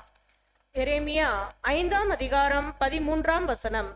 தீர்க்கதரிசிகள் காற்றாய் போவார்கள், திருவாக்கு அவர்களில் இல்லை, அவர்களுக்கே அப்படி ஆக கடவதென்றும் அவர்கள் சொல்லி கர்த்தரை மறுதலித்தார்கள். சோ மறுதலிக்கிறது அந்த விஷயங்கள். ஒரு தேவனுடைய வார்த்தை கூட இல்லாத அவர்கள் தேவன் சொன்னதாக சொல்லி கொண்டிருக்கிறத பாக்குறோம் இல்லைங்களா? சோ இந்த கான்பிடன்ஸ், வானராக்கினைக்கு பணியாரம் சுட்டாதான் திருப்தியா இருப்பேன் என்கிற அந்த ஒரு கான்பிடன்ஸ், நம்பிக்கை யூத ஜனங்கள் மத்தியில் வருவதற்கு முதற் காரணம் இந்த ஒரு தீர்க்கதரிசிகள். தேவன் சுட்டி காமிக்கிறார், அவர்கள் காற்றாய் போக போறாங்க, மிகப்பெரிய நியாய தீர்ப்பு அவர்கள் மேல் இறங்கும். இரண்டாவது குரூப், யெகோவா என்கிற தேவன் மீது நம்பிக்கை இழப்பதற்கும் வானராக்கினின் மீது நம்பிக்கை அங்க அதிகமாக அசைக்க முடியாத நம்பிக்கை யூத ஜனங்கள் மத்தியில வருவதற்கு காரணமாக தேவன் அங்க இரண்டாவது வகுப்பார் அங்க சொல்றார். யார் அப்படின்னா பார்க்கும் பொழுது ஆசாரியர்கள். எசேக்கியேல் 22ஆம் அதிகாரம் 26வது வசனம் வாசிக்கலாம். எசேக்கியேல் 22ஆம் அதிகாரம் 26ஆம் வசனம். அதன் ஆசாரியர்கள் என் வேதத்துக்கு அநியாயம் செய்து என் பரிசுத்த வஸ்துக்களை பரிசுத்த குலைச்சலாக்குகிறார்கள், பரிசுத்தம் உள்ளதற்கும் பரிசுத்தம் இல்லாததற்கும் வித்தியாசம் பண்ணாமலும் அசுத்தம் உள்ளதற்கும் அசுத்தம் இல்லாததற்கும் உண்டான வேற்றுமையை காண்பியாமலும் இருந்து என் ஓய்வு நாட்களுக்கு தங்கள் கண்களை மூடிக்கொள்ளுகிறார்கள், அவர்கள் நடுவிலே நான் கனவீனம் பண்ணப்படுகிறேன். தேவனுடைய அவங்க வார்த்தை பார்த்தீங்களா? அவர்கள் நடுவிலே நான் கனவீனம் பண்ணப்படுகிறேன்னு எந்த மனநிலைமையில இந்த வார்த்தை தேவன் பதிவு செய்வோம்? அவரே ரொம்ப சோர்ந்து போயிட்டார். சோர்ந்து போய் அந்த ஒரு வார்த்தை, நான் கனவீனப்படுகிறேன் அவர்கள் மத்தியில, ஒரு அன்பு கலந்த ஒரு ஏக்கத்துல அங்க தேவன் பேசுகிறத பார்க்கிறோம். சகோதரன் சகோதரர்களே, கள்ள தீர்க்கதரிசிகள் முதல் குரூப் பார்த்தோம், அவங்க ஜனங்களுக்கு அநியாயம் செய்தாங்க. ஜனங்கள் இருக்கக்கூடிய எல்லா பொருட்களையும் பொய்யான தீர்க்கதரிசிகள் பேசி பறித்து கொண்டார்கள். அநேகர் அங்க விதவியாக்கிட்டாங்க. இது கள்ள தீர்க்கதரிசிகள் ஜனங்களுக்கு அநியாயம் செய்தாங்க. இப்ப இரண்டாவது குரூப் பார்க்கும் பொழுது ஆசாரியர்கள் வேதத்திற்கு அநியாயம் செய்ய ஆரம்பிச்சிட்டாங்க. அதனால இது ஒரு முக்கிய காரணமாக அவர்கள் வானராக்கினின் மத்தியில் போவதற்கான சூழலாக அங்க போயிடுச்சு. என்ன பண்ணிட்டாங்க? தேவன் பரிசுத்தம் பண்ணின விஷயங்கள் எல்லாமே யூத ஜனங்கள் அசுத்தம் பண்ணக்கூடிய கண்டிஷன்ல போயிட்டாங்க. அதாவது பரிசுத்தம் உள்ளதற்கும் பரிசுத்தம் இல்லாத ஒரு விஷயத்திற்கும் வித்தியாசம் அவர்கள் அங்க சுட்டி காமிக்கல. அதே போல அசுத்தம் உள்ளதற்கும் அசுத்தம் இல்லாததற்கும் உள்ளான அந்த ஒரு வேற்றுமையை அந்த ஆசாரியர்கள் விவரித்து காண்பிக்கல ஜனங்கள் மத்தியில. இதுதான் பார்க்கும் பொழுது சகோதரன் சகோதரர்களே, இந்த ஒரு விஷயங்கள் இரண்டாவது குரூப் ஜனங்கள் மத்தியில இந்த ஒரு ஆசாரியர்கள் மூலமாக அங்க பார்க்கிறோம் சகோதரன் சகோதரர்களே சூழல். சோ இப்படிப்பட்ட ஒரு தவறான இந்த ஒரு ஆசாரியர்களுக்காக வேதத்துல போன தீர்க்கதரிசி யாருங்க? ஆசாரியர்கள் மத்தியில தீர்க்கதரிசனம் பேசிட்ட தீர்க்கதரிசி யார்? பழைய ஏற்பாட்டு காலத்துல ஆசாரியர்களுக்காக மாத்திரம், லேவி கோத்தருக்கு மாத்திரம் தீர்க்கதரிசனம் பேசிட்ட ஒரு தீர்க்கதரிசி அப்படின்னா நம்ம பார்க்கிறோம் மல்கியா தீர்க்கதரிசி. அவர் ஆசாரியர்களுக்காக, லேவியர்களுக்காக அங்க என்ன பண்ணிட்டாருன்னா தேவனால் ஆயத்தம் பண்ணப்பட்ட ஒரு தீர்க்கதரிசியாக பார்க்கிறோம். அவருடைய வார்த்தைகளை கவனிக்கும் பொழுது மல்கியா 2ஆம் அதிகாரம் 8ஆம் வசனம் வாசிக்கலாம். மல்கியா 2:8. நீங்களோ வழியை விட்டு விலகி அநேகரை வேதத்தை குறித்து இடற பண்ணினீர்கள், லேவியின் உடன்படிக்கையை கெடுத்து போட்டீர்கள் என்று சேனைகளின் கர்த்தர் சொல்லுகிறார். மல்கியா தீர்க்கதரிசி இந்த வசனம் யாரை குறித்து பேசுறாருன்னா, அன்று அவர்கள் மத்தியில் காணப்பட்டதான ஆசாரியர்கள் அவர்களை குறித்ததாக அங்க மல்கியா தீர்க்கதரிசி பேசுகிறத பார்க்கிறோம். ஒரு தீர்க்கதரிசி விலகி போயிட்டா, ஒரு தீர்க்கதரிசி தவறா நடந்துகிட்டா அவரோட போயிடும் அழிவு. முதல் குரூப் இந்த இஸ்ரேல் யூத ஜனங்களை தவறா வழிநடத்தின தீர்க்கதரிசி ஒரு இருக்கிற வரைக்கும் பிரச்சனை தான். ஆனா அவர் ஒரு விழுந்து போயிட்டாருன்னா அவரோட போயிடும். ஆனா ஆசாரியன் விலகி போனால் அவனுக்கு பின்னாடி கூட்டமே இருக்கும். அந்த யூத ஜனங்கள் முள்ள அவங்க பின்னாடி தான் இருப்பாங்க. மதத்தின் அடிப்படையில தேவனுக்கு நேரம் வழிநடத்தக்கூடிய ஆசாரியர்கள் விலகி போனாங்கன்னா ஒட்டுமொத்த குரூப்புமே அங்க விலகி போகக்கூடிய ஒரு சூழல். எரேமியா தீர்க்கதரிசி அவர்களை குறித்து இன்னும் பேசும் பொழுது எரேமியா 2:8 வாசிக்கலாம். எரேமியா 2:8. கர்த்தர் எங்கே என்று ஆசாரியர்கள் சொல்லாமலும் வேதத்தை போதிக்கிறவர்கள் என்னை அறியாமலும் இருந்து மெய்ப்பர்கள் எனக்கு துரோகம் பண்ணினார்கள். தீர்க்கதரிசிகள் பாகாலை கொண்டு தீர்க்க தரிசனம் சொல்லி வீணானவைகளை பின்பற்றினார்கள். ஆசாரியர்கள் அங்க மேய்க்கிற அந்த ஒரு ஜனங்களை தேவனுக்கு வழிநடத்தாம தேவனுக்கு துரோகம் பண்ணக்கூடிய ஒரு சூழல். இந்த ஆசாரியர்கள் செய்த மிகப்பெரிய தவறு என்னன்னா, அங்க பரிசுத்தமும் பரிசுத்தம் இல்லாததுக்கும் உள்ள வித்தியாசத்தை அவங்க சொல்லி கொடுக்கல. அசுத்தத்திற்கும் அசுத்தம் இல்லாததற்கும் உள்ள ஒரு விஷயத்தை அவர்கள் என்ன பண்ணனா, அவர்கள் அங்க வேற்றுமையை காண்பிக்கல. பரிசுத்தமும் பரிசுத்தம் இல்லாத ஒரு விஷயத்துக்குள்ள அந்த ஒரு வித்தியாசத்தை கண்டுபிடிச்சிட்டோம்னா, பரிசுத்தம் இல்லாதது ரெண்டுக்கும் உள்ள வித்தியாசத்தை கண்டுபிடிச்சிட்டோம்னா என்ன தப்புங்கிறது நமக்கு தெரிய வரும். எவ்வளோ பெரிய பிளண்டர் மிஸ்டேக்குங்கிறத புரிஞ்சுக்கலாம். அந்த வித்தியாசத்தை கண்டுபிடிக்கணும். அது ஆசாரியர்கள், மெய்ப்பர்கள், வழிநடத்தர்கள் சொல்லிக் கொடுக்கணும். சொல்லிக் கொடுக்கல, அந்த பரிசுத்தத்துக்கும் பரிசுத்தம் இல்லாததுக்கும் வித்தியாசத்தை கண்டுபிடிக்க முடியல அப்படின்னா என்ன தப்பு அங்க இருக்குதுன்னே கண்டுபிடிக்க முடியாது. எல்லாமே சரியா இருக்கும். பரிசுத்தம் இருக்கிறதும் சரியா தெரியும், பரிசுத்தம் இல்லாததும் சரியா தெரியும். அசுத்தமும் நல்லாதான் தெரியும், அசுத்தம் இல்லாததும் நல்லாதான் தெரியும். ஆக வித்தியாசத்தையும் வேற்றுமையும் வழிநடத்தக்கூடிய சகோதரர்கள், ஆசாரியர்கள் சபையாருக்கு அங்க இஸ்ரேல் ஜனங்களுக்கு அன்றைக்கு யூத ஜனங்களுக்கு சொல்லாம, வித்தியாசத்தை காண்பிக்காம, வேறுபடுத்தி காண்பிக்காம இருந்ததுனால தான் அவர்கள் வானராக்கினி சூப்பர் அப்படின்ட்டாங்க. அதுதான் பார்க்கிறோம் சகோதரன் அந்த சூழல். இந்த பரிசுத்தம் இல்லாதது, அசுத்தம் இல்லாதது, நீங்க ஆங்கில பிரதிகள்ல நீங்க பார்க்கும்போது வரக்கூடிய வார்த்தைகள் என்னன்னா, ஹோலி, பரிசுத்தம் அப்படின்னா ஹோலிங்கிற வார்த்தையை அங்க பயன்படுத்துறாங்க. அதே மாதிரி பரிசுத்தம் இல்லாதது அப்படிங்கிற அந்த ஒரு சூழலுக்கு அங்க காமன் அப்படிங்கிற ஒரு வார்த்தை அங்க பயன்படுத்துறாங்க. அதே மாதிரி அசுத்தம் அப்படின்னா அந்த அன்கிளீன், அசுத்தம் இல்லாதது கிளீன் அப்படிங்கிற ஒரு 4 வார்த்தை, ஹோலி, காமன், கிளீன், அன்கிளீன், இந்த வார்த்தைகள் பயன்படுத்தப்படுறத பார்க்கிறோம். என்ன விளக்கம் இந்த வார்த்தைக்கு? பரிசுத்தம்னா என்ன? பரிசுத்தம் இல்லாதது என்றால் என்ன? அசுத்தம் என்றால் என்ன? அசுத்தம் இல்லாததுனா என்ன? தேவன் இங்க எசேக்கியேல் இந்த இடத்துல இதை குறித்து அவர் எதை பேசுகிறார் என்று பார்க்கும் பொழுது சகோதரர்களே, அங்க ஆசாரியர்கள் இதை ஏன் தேவன் இங்க சொல்லி காமிக்கிறாங்கன்னா, ஆசாரியர்கள் பரிசுத்தமும் பரிசுத்தம் இல்லாததும் ஒண்ணுதான், அசுத்தம் இல்லாததும் ஒண்ணுதான் அப்படின்னு என்ன பண்ணிட்டாங்கன்னா சொல்லி கொடுத்துட்டாங்க. ஏன்னா அவர்களுக்கே தெரியல. தேவனுக்கு நேராக அவர் ஜனங்களை வழிநடத்தாம தேவனுடைய அந்த ஒரு உக்கிரகம், அந்த ஃபர்னஸ், வெள்ளியினுடைய டெம்பரேச்சர் இறங்குவதற்கு காரணமாக ஜனங்கள் இறங்குவதற்கு காரணமாக இந்த 2வது வகுப்பார் ஆசாரியர்கள் அங்க கண்டுபிடிச்சிட்டாங்க, அங்க வழி நடத்திட்டாங்க. அப்ப ஹோலி என்றால் என்ன, பரிசுத்தம் அப்படின்னா இந்த ஒரு பகுதியில 22ஆம் அதிகாரத்துடைய இறுதி பகுதியில பரிசுத்தம் என்கிற வார்த்தை எதற்கு அங்க சொல்லப்படுது அப்படின்னா, தேவனுக்கு எதை கொடுக்க வேண்டுமோ அதை பரிசுத்தமாக இங்க தேவன் எசேக்கியேல்கிட்ட பேசுறாங்க. இதை ஆசாரியர்கள் சொல்லித்தர வித்தியாசத்தை காண்பிக்க மறந்துட்டாங்க. பரிசுத்தம் இல்லாதது, அதாவது காமன் என்கிற வார்த்தையினுடைய விளக்கம் இங்க என்ன சொல்லப்படுதுன்னா, தேவனுக்கு எதை கொடுக்க கூடாது, தேவனுக்கு எதை கொடுக்க வேண்டும் அப்படிங்கிறது பரிசுத்தமாகவும், தேவனுக்கு எதை கொடுக்க கூடாது என்பது பரிசுத்தம் இல்லாததாகவும், அதாவது பரிசுத்தம் இல்லாதது, ஹோலி, காமன், இது இரண்டும் தேவன் சம்பந்தப்பட்ட ஒரு காரியமாக அதற்குண்டான ஒரு வித்தியாசத்தை, வேறுபாட்டை ஆசாரியர்கள் பிரித்து காண்பிக்க தவறியதாக காணப்பட்டாங்க. அடுத்து பார்க்கும்போது அசுத்தம் இல்லாதது. அசுத்தம் அப்படின்னா எதை தேவன் நம்மளை சாப்பிட சொல்லியிருக்கிறார், எதை சாப்பிடக்கூடாதுன்னு சொல்லியிருக்கிறார். எதை சாப்பிடணும்னு சொன்னாரோ அது சுத்தம், எதை சாப்பிடக்கூடாதுன்னு சொன்னாரோ அதை ஒருவேளை சாப்பிட்டோம்னா அது அசுத்தம். சோ இந்த சுத்தத்திற்கும் அசுத்தத்திற்கும் உள்ள வித்தியாசத்தை, வேறுபாட்டை ஆசாரியர்கள் என்ன பண்ணலன்னா அங்க சொல்லி கொடுக்காததுனால அநேகர் சாபத்துக்குள்ளாகி அந்த ஒரு ஃபர்னஸ்ல போகக்கூடிய ஒரு சூழல் கடந்து போயிட்டாங்க. இதற்கு முழுக்க முழுக்க யார் காரணம்னா இந்த 2வது வகுப்பாராகிய ஆசாரியர் பார்க்கிறோம் சகோதரன். ஏன்னா ஆசாரியர்களுக்கு நியாயப்பிரமாணத்துல தேவன் கொடுத்த கட்டளை இது மிக முக்கியமான கட்டளையா கொடுக்கப்பட்டிருக்கு. வாசிக்கலாம் லேவியராகமம் 10ஆம் அதிகாரம் 10-11 வசனங்கள் வாசிக்கலாம். லேவியராகமம் 10ஆம் அதிகாரம் 10 மற்றும் 11 வசனங்கள்.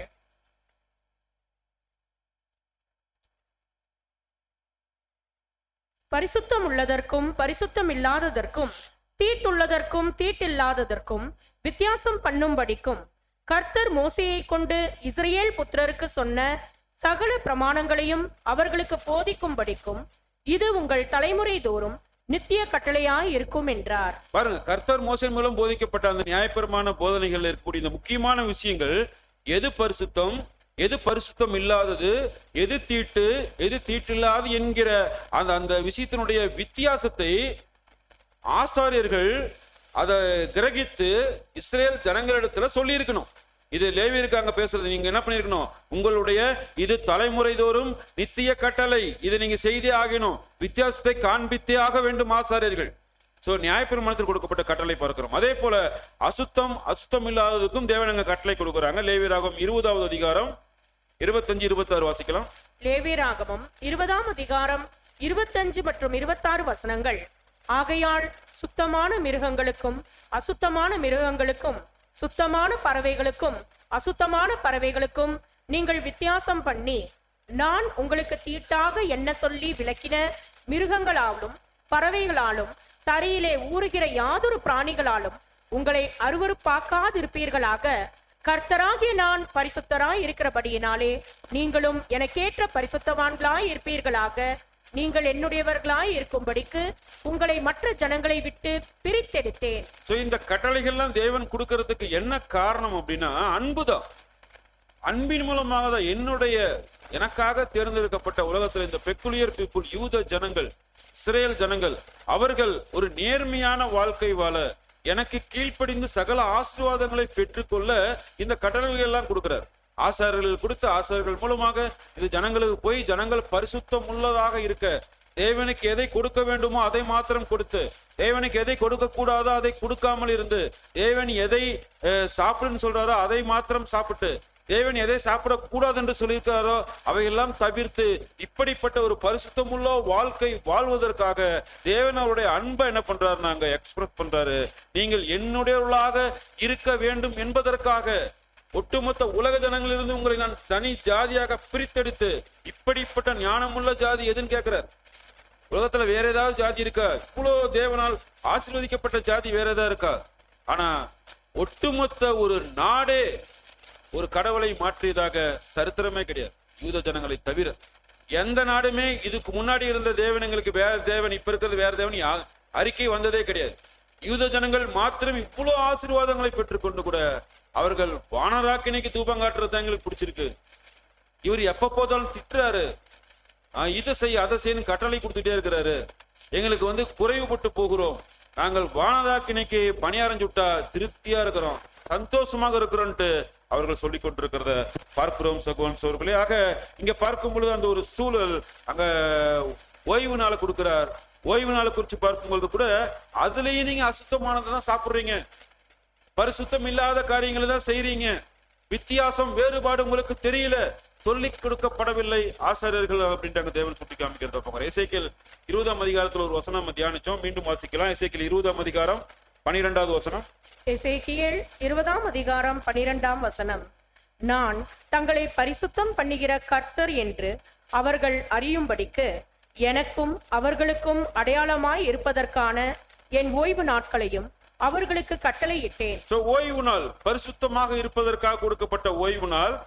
ஓய்வு நாள்ல ஜனங்கள் என்ன அங்க செய்திருக்கணும், எந்தெந்த விஷயத்துக்கு நாங்கள் தேவனுக்கு கீழ்ப்படிந்தோம், தேவன் சாப்பிட வேண்டாம் என்று சொன்னதை சாப்பிட்டோமா, தேவன் சாப்பிடு என்று சொன்னதை சாப்பிடாமல் இருந்தோமா, எத்தனை முறை தேவனை வார்த்தைக்கு கீழ்ப்படியாமல் இருந்தோம், இதெல்லாம் கணக்கு பார்க்கறது தான் அந்த ஓய்வு நாள். தேவனை மாத்திரம் அந்த ஒரு நாள் முழுவதும் நினைத்திருக்கக்கூடிய ஒரு நாளாக அங்க பார்க்கிறோம். இதெல்லாம் சொல்ல தவறிட்டாங்க ஆசாரியர்கள். அங்க தேவன் என்ன பண்றாருன்னா அங்க சுட்டி காமிக்கிறத பார்க்கிறோம். முதல் காரணம் வானராக்கினி யூத ஜனங்களுக்கு பிடித்து போவதற்கான முதல் காரணம் அங்க பார்த்தோம் தீர்க்கதரிசிகள். இரண்டாவது காரணம் பார்த்தோம் அங்க பார்க்கும்போது ஆசாரியர்கள். மூன்றாவது வகுப்பார் அங்க பார்க்கிறோம் எசேக்கியேல் 22ஆம் அதிகாரம் 27வது வசனம் வாசிக்கலாம். எசேக்கியேல் 22ஆம் அதிகாரம் 27ஆம் வசனம். அதன் நடுவில் இருக்கிற அதன் பிரபுக்கள் இறை கவ்வுகிற ஓநாய்களைப் போல் இருக்கிறார்கள். அநியாயமாய் பொருள் சம்பாதிக்கிறதற்கு ரத்தம் சிந்துகிறார்கள், ஆத்துமாக்களை கொள்ளையிடுகிறார்கள். மூன்றாவது குரூப் பிரபுக்கள். பிரபுக்கள்னு ஏன் வந்துச்சுன்னா ஏற்கனவே தியானிச்சு சொன்னீங்களா, நம்ம திரும்ப நம்ம தியானிக்க வேண்டியதில்லை. ராஜாக்கள்னு வராம ஏன் பிரபுக்கள் வருதுன்னா அவங்க தேவனுடைய அந்த ஒரு ஆண் சிங்கத்தை அவர்கள் வந்து ஏற்று பெண் சிங்கமாக இல்லை. தேவன் என்கிற ஆண் சிங்கத்தோடு தொடர்பு இல்லாம புறஜாதி என்கிற ராஜாக்கள் என்கிற அந்த ஒரு குறிச்சிக்கிற அந்த ஒரு பால சிங்கத்தோடு அவர்கள் தொடர்பு இருக்கிறதுனால தேவன் அவர்களுடைய பிரபு ராஜாங்கிற ஸ்தானத்திலிருந்து இறக்கி பிரபுக்களாக என்ன பண்றாருன்னா கூட்டிட்டு பேசிக்கொண்டு வருகிறத நம்ம ஏற்கனவே தியானம் கொடுத்துட்டோம். ஆக இந்த அந்த யூதா நடுவில் இருக்கக்கூடிய ராஜாக்கள் அதாவது பிரபுக்கள் என்ன பண்ற எப்படி இருக்கிறாங்கன்னா இறை கவுகிற ஓனாய் போல இருக்கிறார்கள். இதுக்கு முன்னாடி தீர்க்கதரிசிகள் எப்படி இருந்தாங்க? தீர்க்கதரிசிகளை குறித்து தேவன் முதல் தீர்க்கதரிசி அந்த பார்க்கும் பொழுது கர்ஜிக்கிற சிங்கம் போல இருந்தார்கள் நாங்க வாசிச்சோம். இப்ப பிரபுக்களை குறித்து பார்க்கும் பொழுது ஓநாய்கள் போல இறை கவுகிற ஓநாய்கள் போல தாறுமாற கிழிச்சு சாப்பிடுற ஒரு சூழல் பார்க்கிறோம் சகோதரர்களே. அப்ப சிங்கத்துக்கு ஓநாய்க்கு என்ன வித்தியாசம்? சிங்கத்துக்கு ஓநாய்க்கு வித்தியாசம் எதை சொல்லாம வசனம் இருக்கு. இந்த வசனத்துல வந்து ஓநாயினுடைய கேரக்டரை எப்படிங்கிறத எடுக்கிறது மாத்திரம்தான் இந்த வசனம் நம்ம பார்க்கிறோம். வாசிக்கலாம். செப்பனியா 3ஆம் அதிகாரம் 3வது வசனம். செப்பனியா 3ஆம் அதிகாரம் 3ஆம் வசனம். அதற்குள்ளே இருக்கிற அதன் அதிபதிகள் கெர்ஜிக்கிற சிங்கங்கள், அதன் நியாயாதிபதிகள் சாயங்காலத்தில் புறப்படுகிறதும் விடியற்காலம் மட்டும் ஒரு எலும்பையும் மீதியாக வைக்காததுமான ஓநாய்கள். இப்போ ஓநாய்கள் என்ன பண்ணும்? நைட்டே போயிடும் வேட்டைக்கு. நைட்டே போயிட்டு ஒரு இறைய பிடிச்சிச்சுன்னா காலையில என்ன பண்ணுது? ஒண்ணு கூட மிச்சம் இருக்காது. சிங்கமாவது சாப்பிட்டு விட்டு போகும். திருக்கதரிசிலாவது கொஞ்சம் எடுத்துட்டு போனா போதும் விட்டுட்டு போயிடுவாங்க. ஆனா இந்த ஓனாய் என்கிற பிரபுக்கள் ராஜாக்கள் என்ன பண்ணிடுவாங்கன்னா ஒண்ணுமே இருக்காது, சுரண்டிட்டு போயிடுவாங்க. அதுதான் பாக்குறோம் சகோதரன் சொல்லி வித்தியாசத்தை தேவன் அங்க காமிக்கிறத பாக்குறோம் சகோதரன். சோ இந்த 3 குரூப், இந்த கள்ள தீர்க்கதரிசிகள், ஆசாரியர்கள், இந்த பிரபுக்கள் 3 பேரும் ஒரே வசனத்துல வருவாங்க. ஞாபகம் இருக்கா எங்க இருக்குன்ட்டு? ஒரே ஒரு தீர்க்கதரிசி ஒரே வசனத்துக்குள்ள இந்த 3 பேர்த்தையுமே கொண்டு வந்து அங்க நிறுத்துறார். அவருடைய குணலட்சணத்தை வாசிக்கலாம். மீகா தீர்க்கதரிசி, மீகா புத்தகம் 3ஆம் அதிகாரம் 10 மற்றும் 11 வசனங்கள் வாசிக்கலாம். மீகா 3ஆம் அதிகாரம் 10 மற்றும் 11 வசனங்கள். சீயோனை இரத்த பலியினாலும் எருசலேமை அநியாயத்தினாலும் கட்டுவிக்கிற யாக்கோபு வம்சத்து தலைவர்களே, இஸ்ரேல் வம்சத்து அதிபதிகளே, இதை கேளுங்கள். அதன் தலைவர்கள் பரிதானத்துக்கு நியாயம் தீர்க்கிறார்கள். பிரபுக்கள், தலைவர்கள் அறிஞர் பிரபுக்களை குறிக்கிறது. பரிதானத்துக்கு நியாயம் தீர்க்கிறார்கள். அதன் ஆசாரியர்கள் கூலிக்கு உபதேசிக்கிறார்கள். ஆசாரியர்கள் கூலிக்கு உபதேசிக்கிறார்கள். அதன் தீர்க்கதரிசிகள் பணத்துக்கு குறி சொல்லுகிறார்கள். தீர்க்கதரிசிகள் 3 குரூப் வந்துருச்சு, பணத்துக்கு குறி சொல்லுகிறார்கள். ஆகிலும் அவர்கள் கர்த்தரை சார்ந்து கொண்டு கர்த்தர் எங்கள் நடுவில் இல்லையோ, தீங்கு எங்கள் மேல் வராது என்கிறார்கள். இதே காரியம் தான் எசனியா பலத்தை அங்க பேசிக் கொண்டிருக்கிறார். பாபிலோன் ராஜா 2வது அட்டாக்ல வந்து எடுத்துட்டு போயிட்டாரு. ஆலயத்தினத்தை சூறையாடி எடுத்துட்டு போயிட்டாரு. இன்னும் 2 வருடத்திற்குள்ளாக கொண்டு போன எல்லா ஆலயத்து பனிமுட்டுகளையும் தங்க வேலி எல்லாத்தையும் கொண்டு வந்து கொடுத்துருவாரு. நாம நிம்மதியாக இருக்கலாம். இதுதான் இந்த தேசம் தான் எங்களுக்கு பானை, இதுக்குள்ள நாங்கள் தான் இறைச்சோவோம் என்கிற அவர்கள் பேசிக்கொண்டிருக்கிறார்கள். ஆனா அது தீர்க்க தரிசனம் அல்ல. இன்னும் கொஞ்ச நாள் தான் 3வது அட்டாக் வரப்போகிறது. நேபுகாத்நேச்சருடைய துலக்கப்பட்ட பட்டயம் வந்து நின்னுச்சுன்னா இவர்கள் கையில் இருக்கக்கூடிய பட்டயம் கோலாக மாறிடும், ஒன்னுத்துக்குமே பயன்படாது. இதுதான் தேவனுடைய தீர்க்க தரிசனம். ஆனா அங்க இருக்கிறவர்கள் கள்ள தரிசனம் பேசி என்ன பண்றாங்கன்னா எங்கள் மேல எந்த தீங்கும் வராது, கர்த்தர் எங்கள் நடுவில் இல்லையோ என்றவர்கள் பேசிக் கொண்டிருக்கிறதாக பார்க்கிறோம். இந்த ஒரு தேசத்தை குறித்து தேவன் அங்க சொல்லும் பொழுது இந்த எருசலேம் மழையே பெய்யாத தேசம், தேவனுடைய மழை பெய்யாத தேசம்னா இவங்க விரும்பி வாங்கிக்கல. இருக்குது, மழை கேட்டா உடனே வந்துடும், விரும்பி வாங்கல. ஒரு நெருக்கப்படுகிற சூழல்ல தேவனிடத்துல போகாம நெருக்கப்படும் பொழுது தேவனை விட்டு விலகி இன்னும் அதிகமான துரோகங்கள் தேவனுக்கு அங்க எதிராக செய்து கொண்டிருந்ததுனால தேவனுடைய கோபம் அங்க இறங்குகிறத பார்க்கிறோம். பொருள், இதனுடைய பொருள் மழையே பெய்யாத தேசம். சுத்தம் படுத்தப்படாத தேசம் மகா பாபிலோன். இந்த ஆசாரியர்கள், கள்ளத்தீர்க்கதரிசிகள், பிரபுக்கள், இந்த 3 குரூப்பும் நிழல்ல தனித்தனியாக இருந்தாங்க.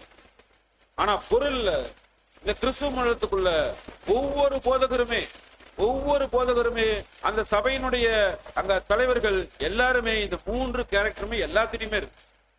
கள்ளத்தீர்க்கதரிசியாக செயல்படுகிறார்கள், ஆசாரியராக செயல்படுகிறார்கள், அங்க பிரபுக்களாக அங்க செயல்படுகிறத பார்க்கிறோம் சகோதரர்களே. ஆக இங்க புதிய ஏற்பாடு காலத்துல கிறிஸ்துவ மண்டலத்துல தேவன் இதுவரைக்கும் ஏன் அவர்களுக்கு தெரியல? கிறிஸ்து தான் தேவன் சொல்றாங்க, தேவன் தான் கிறிஸ்துங்கிறாங்க. ஒரு வித்தியாசத்தை உணர முடியல. தேவன் யார் என்று தெரியாத இன்றைக்கு அவர்கள் இருக்கிறதற்கான மிக முக்கிய காரணம் அவர்கள் மத்தியில் காணப்படுகிறதான இந்த 3 குணலட்சணங்களை கொண்ட வகுப்பார் பார்க்கிறோம் சகோதரர்களாக. கிறிஸ்துவ 2ஆம் வருகையில் வந்த பிறகு அநேக சோதனைகள், அநேக நெருக்கங்கள் கிறிஸ்துவ மண்டலத்துல வரும் பொழுது முற்புறத்தில் சீரியரும் பிற்புறத்தில் பெலிஸ்தியரும் இஸ்ரேல் யூத ஜனங்களை அங்க நெருக்குகிற ஒரு சூழல்ல தேவனை நோக்கி போகாமல் எப்படி இவர்கள் வானராக்கினை நோக்கி போனார்களோ அதே போல புதிய ஏற்பாட்டு காலத்துல இந்த பக்கம் ISI கிறிஸ்துவர்கள் எங்க பார்த்தாலும் என்ன பண்றாங்க? கழுத்தை வெட்டுறாங்க, ரத்தத்தை பிடிக்கிறாங்க, அப்படி பாத்திரத்துல பிடிச்சு வச்சிருக்கிறாங்க. கொடூரமான முறையில கிறிஸ்தவர்களை கொலை செய்கிறார்கள். ஒவ்வொரு பக்கம் எல்லா தீவிரவாதிகளும் அங்க பார்க்கிறோம் சகோதரர்களே. இதெல்லாம் பார்க்கும் பொழுது முற்புறத்தில் சீரியரும் பிற்புறத்தில் பெலிஸ்தியரும் வந்து நெருக்குகிற ஒரு சூழல். ஏன் இந்த நெருக்கம் வருகிறது? கிறிஸ்துவ மண்டலத்திற்கு ஊழியத்துக்கு அங்க போகிற அந்த ஒரு இவாஞ்சலிஸ்ட் அவர்கள் மத்தியில இந்த நெருக்கங்கள் வருவதற்கு காரணம் என்ன அப்படின்னா, அவர்கள் இருதயத்தில் கூடிய களிம்பை எடுத்து போட, அவர்களை சுத்தம் பண்ண தேவன் அங்க முயற்சி எடுக்கும் பொழுது தேவனுக்கு நேராக செல்லாமல் தேவனிடத்துல போய் கேட்காம அங்க சூழல் பார்க்கிறோம் சகோதரர்களே. அங்க வேற ஒரு நோக்கத்திற்காக வேற ஒருத்திட்ட போய் உதவி கேட்கறத பார்க்கிறோம். உலகத்தினுடைய அதிபதியிட்ட போய் அங்க உதவி கேட்கறத நம்ம நிறைய பார்த்திருக்கிறோம் இல்லைங்களா? ISI அந்த அநேக விஷயங்கள், அநேக அந்த தீவிரவாதிகள் எல்லாமே அவருடைய பிரதான நோக்கம் என்ன அப்படின்னா கிறிஸ்தவர்களை ஒழிச்சு கட்டுற விஷயங்கள் பார்க்கிறோம் சகோதரர்களே. இந்த நெருக்கத்திலாவது இப்படிப்பட்ட ஒரு சோதனையில வேதனையில உயிர் போகிற தருவாயில கூட தேவனை நோக்கி பார்க்கணும்னு தேவன் விரும்புகிறார். அவர் முயற்சி எடுக்கிறார். யூத ஜனங்களை எப்படி அங்க ஒரு சோதனைக்குள்ள கொண்டு போகும்போது அவர்கள் தேவனை நோக்கி போகாமல் வானராக்கியை நோக்கி போனார்களோ அதே போல இன்றைக்கு கிறிஸ்துவ மண்டலம் பார்க்கும் பொழுது சகோதரர்களே, இந்த நெருக்கங்கள் அவர்கள் மீது இறங்கும் பொழுது தேவன் சுத்தப்படுத்துகிறார் என்ற உணர்வு இல்லாமல், தேவனத்தில் நெருங்க வேண்டும் என்கிற ஆசாருடைய வழிநடத்துதல் இல்லாமல் தவறான வழிநடத்தல் மூலமாக என்ன பண்றாங்கன்னா ஸ்டாப் கில்லிங் கிறிஸ்டியன் பேனர் ஊட்டி பேரணி போறாங்க. யார்கிட்ட போறாங்க? ஒரு ஒரு என்ன சொல்றது, ஒரு போராட்டம் மாதிரி பண்றாங்க. யாரை நோக்கி பண்றாங்க? அரசுக்கு சொல்றாங்க, இந்த அரசை அழிய போகிற உலகத்தின் அரசே எனக்கு பாதுகாப்பு கொடு. அழியாத 5ஆம் உலக பேரரசு அதனுடைய ஸ்தாபிக்கப்பட்டு எவ்வளவு நாட்கள் ஆயிருச்சு. கிறிஸ்து வந்துவிட்டார்.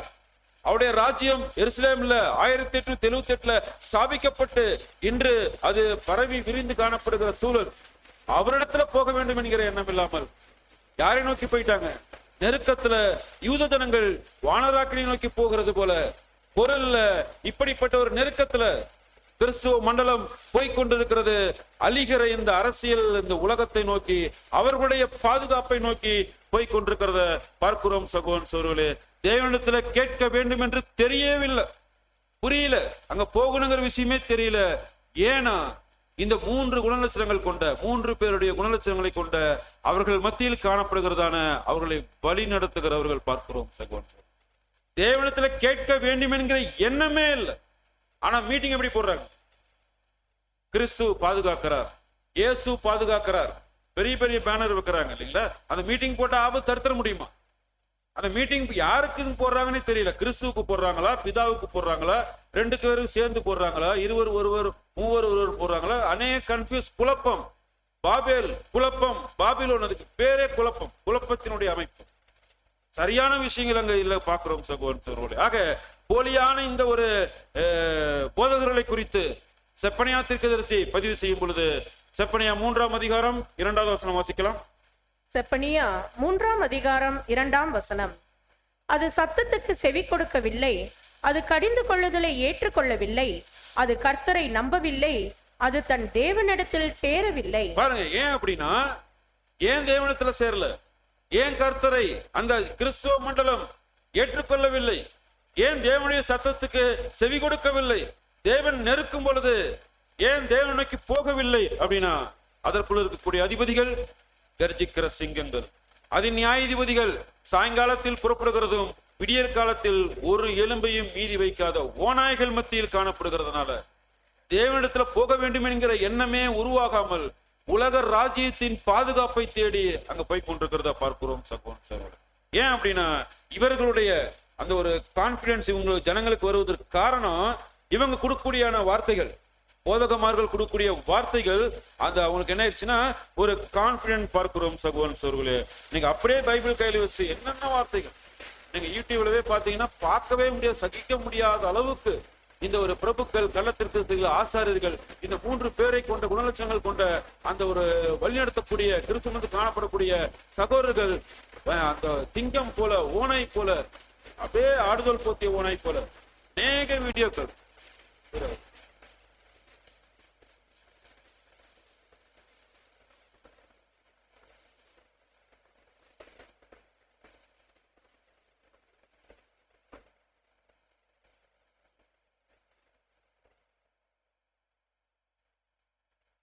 யூடியூப்ல போய் பார்த்தோம் அப்படின்னா நிறைய வீடியோக்கள் இருக்கு. இந்த இடத்துல நம்ம யாரையும் குறை சொல்றதில்ல, புரிந்து கொள்வதற்காக.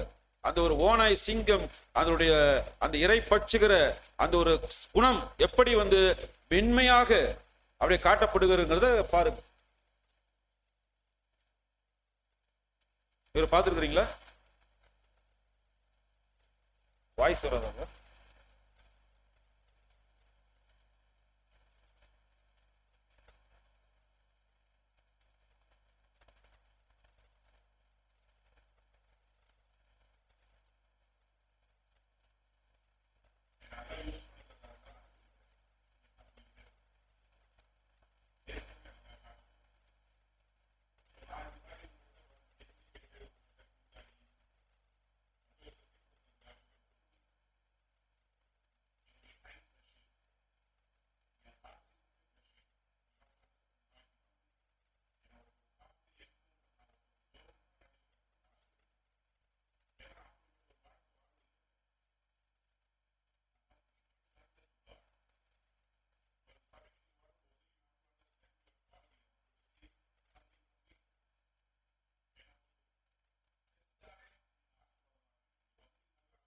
பாத்தீங்களா?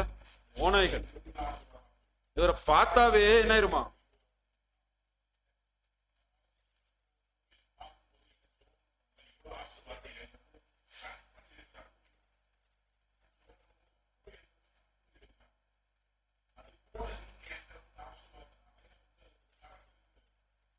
என்ன சரக்குன்னு தெரியல, சரக்கு வச்சிருக்காரு.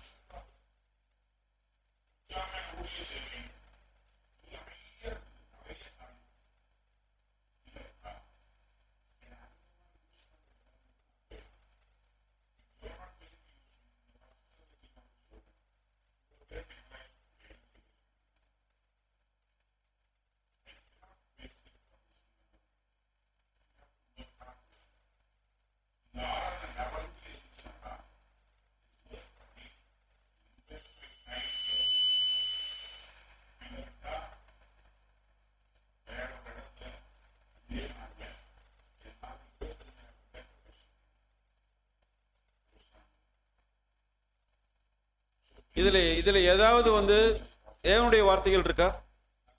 நமக்கு ஆசீர்வாதம் ஜீவன் எதுங்க? தேவனுடைய வார்த்தையில் தான் ஜீவன் இருக்கு, ஆசீர்வாதம், உணவு எல்லாமே அதுதான் இருக்கு. அனைவரும் என்ன இங்க இவருடைய பேசின வார்த்தைகள்ல வசனங்கள் குறிப்பிடப்பட்டிருக்கா? என்னை யூஸ் பண்ணுங்க, என்னைய பார்த்தாவே, நான் என்னை பேசினாவே, இதெல்லாம் என்ன சொல்றதுன்னா இதுதான் பார்க்கிறோம். அந்த ஓநாய்கள், அந்த கள்ளத்திற்கு தரிசிகள், ஆசாரியர்கள், அங்க பிரபுக்கள் அன்னைக்கு செய்த வேலை, அந்த 3 பேரையும் உருவம் மாதிரி இந்த மாதிரி அநேக இன்றைக்கு கிறிஸ்துவ மண்டலத்துல ஜனங்களை தவறாக, கிறிஸ்துவ ஜனங்களை தவறாக வழிநடத்தி தேவனுக்கு நேராக கொண்டு போவதை விட்டு வானராக்கினிக்கு தூவம் காட்டி பணி அரைஞ்சு விட்டா நாங்க திருப்தியா இருக்கிறோம். எங்க சபையினுடைய போதகரை பார்த்தாலே எங்களுக்கு ஆசீர்வாதம் என்று சொல்லும் பொழுது எதற்காக நான் தேவனை நோக்கி போக வேண்டும் என்கிற எண்ணம், கான்பிடன்ஸ் வருவதற்கு இவர்கள் தான் இன்றைக்கு பார்க்கிறோம் காரணமாக அங்க இருக்கிறது. அப்ப அநேக வீடியோஸ் இருக்கு, நம்ம பார்க்க முடியல, இதெல்லாம் சகிக்கவே முடியல.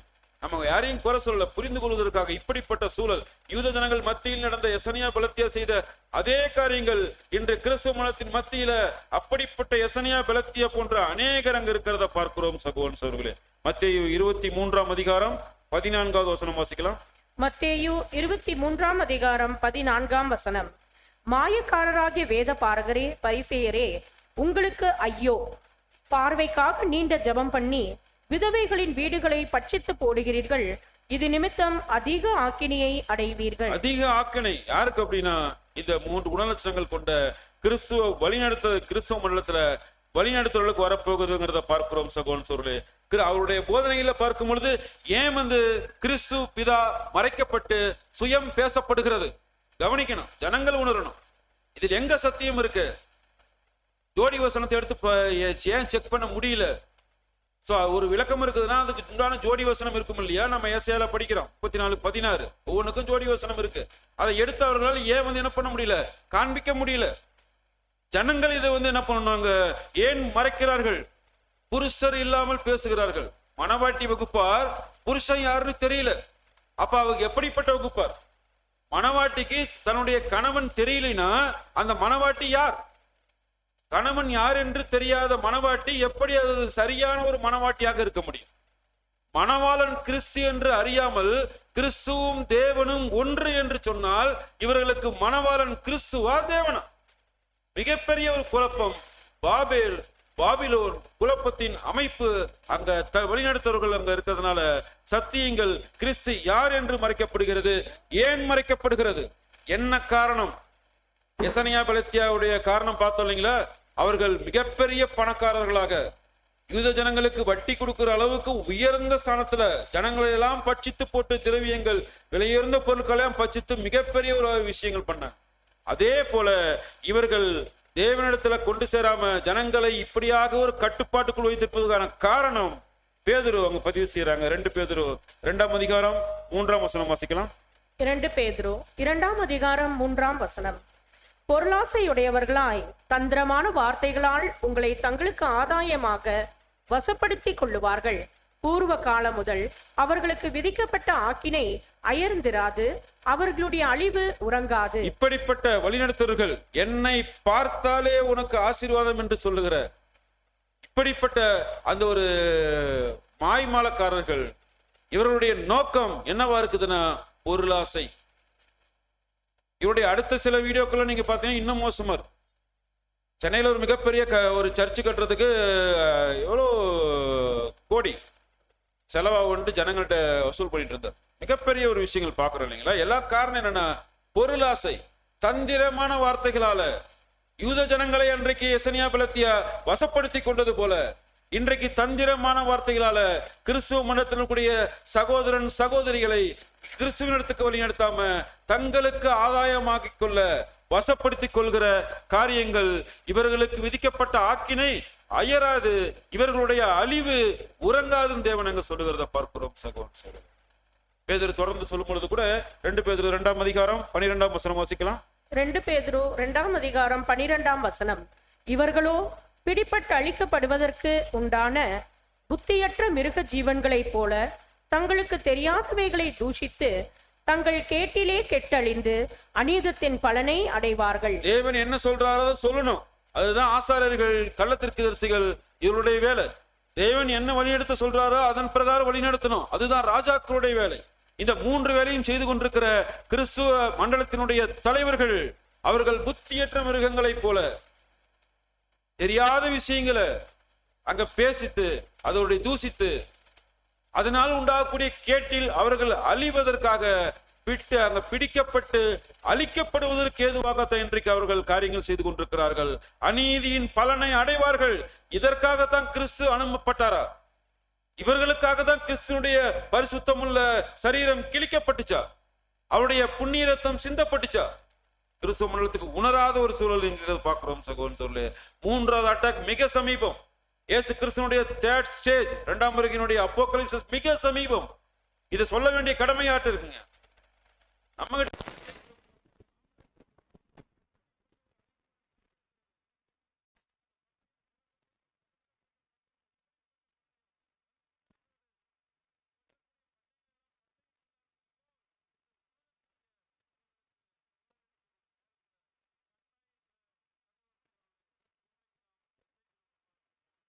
எத்தனை பேர் சொல்றாங்க தெரியல. நம்ம சொந்தக்காரங்க கிறிஸ்துவ மதத்துல இருக்கிறாங்க, அண்ணன் தம்பி மாமன் மச்சான் சகல யாராவது இருப்பாங்க. எத்தனை பேர் சொல்லியிருக்கிறோம், இவ்வளவு பெரிய அழிவு வரப்போகுது மாமா, இவ்வளவு பெரிய அழிவு வரப்போகிறது சித்தப்பா, கேளுங்க. எத்தனை பேர் சொல்லியிருக்கிறோம். 3 வாரமா 4 வாரம் இந்த ஒரு எசேக்கியேல் 3ஆம் அதிகாரத்திலிருந்து எசேக்கியேல் நியாய தீர்ப்பு தான் பார்த்துட்டு வரோம். கிறிஸ்துவ மதத்துக்கு வரக்கூடிய அழிவை பார்த்து தான் பார்த்துட்டு வந்துட்டு இருக்கோம். எவ்வளவு பேர் நம்ம பெற்றுக்கொண்ட வெளிச்சத்தை அந்த ஒரு மலை மேல இருக்கிற விளக்காக காமிச்சிருக்கிறோம். இல்ல வாங்கி வீட்டுக்குள்ள போய் பீரோல வச்சு பூட்டி வச்சுட்டோமா, வெளிச்சம் யாருக்கும் தெரியக்கூடாது.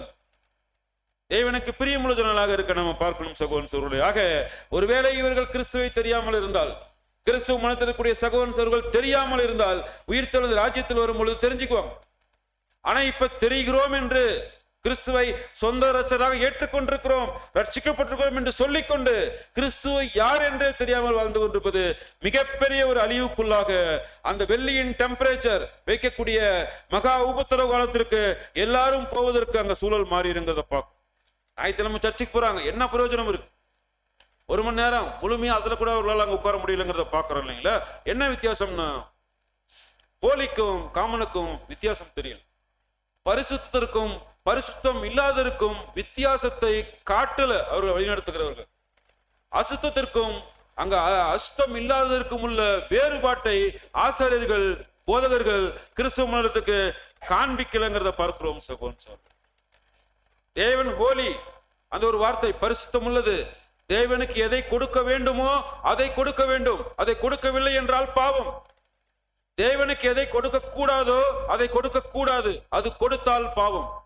தேவன் எதை சாப்பிட சொல்றாரோ அதை மாத்திரம் தான் சாப்பிடணும், சாப்பிடலினா பாவம். எதை சாப்பிடக்கூடாது என்று சொல்கிறாரோ அதை சாப்பிடக்கூடாது, மீறி சாப்பிட்டால் அது பாவம்.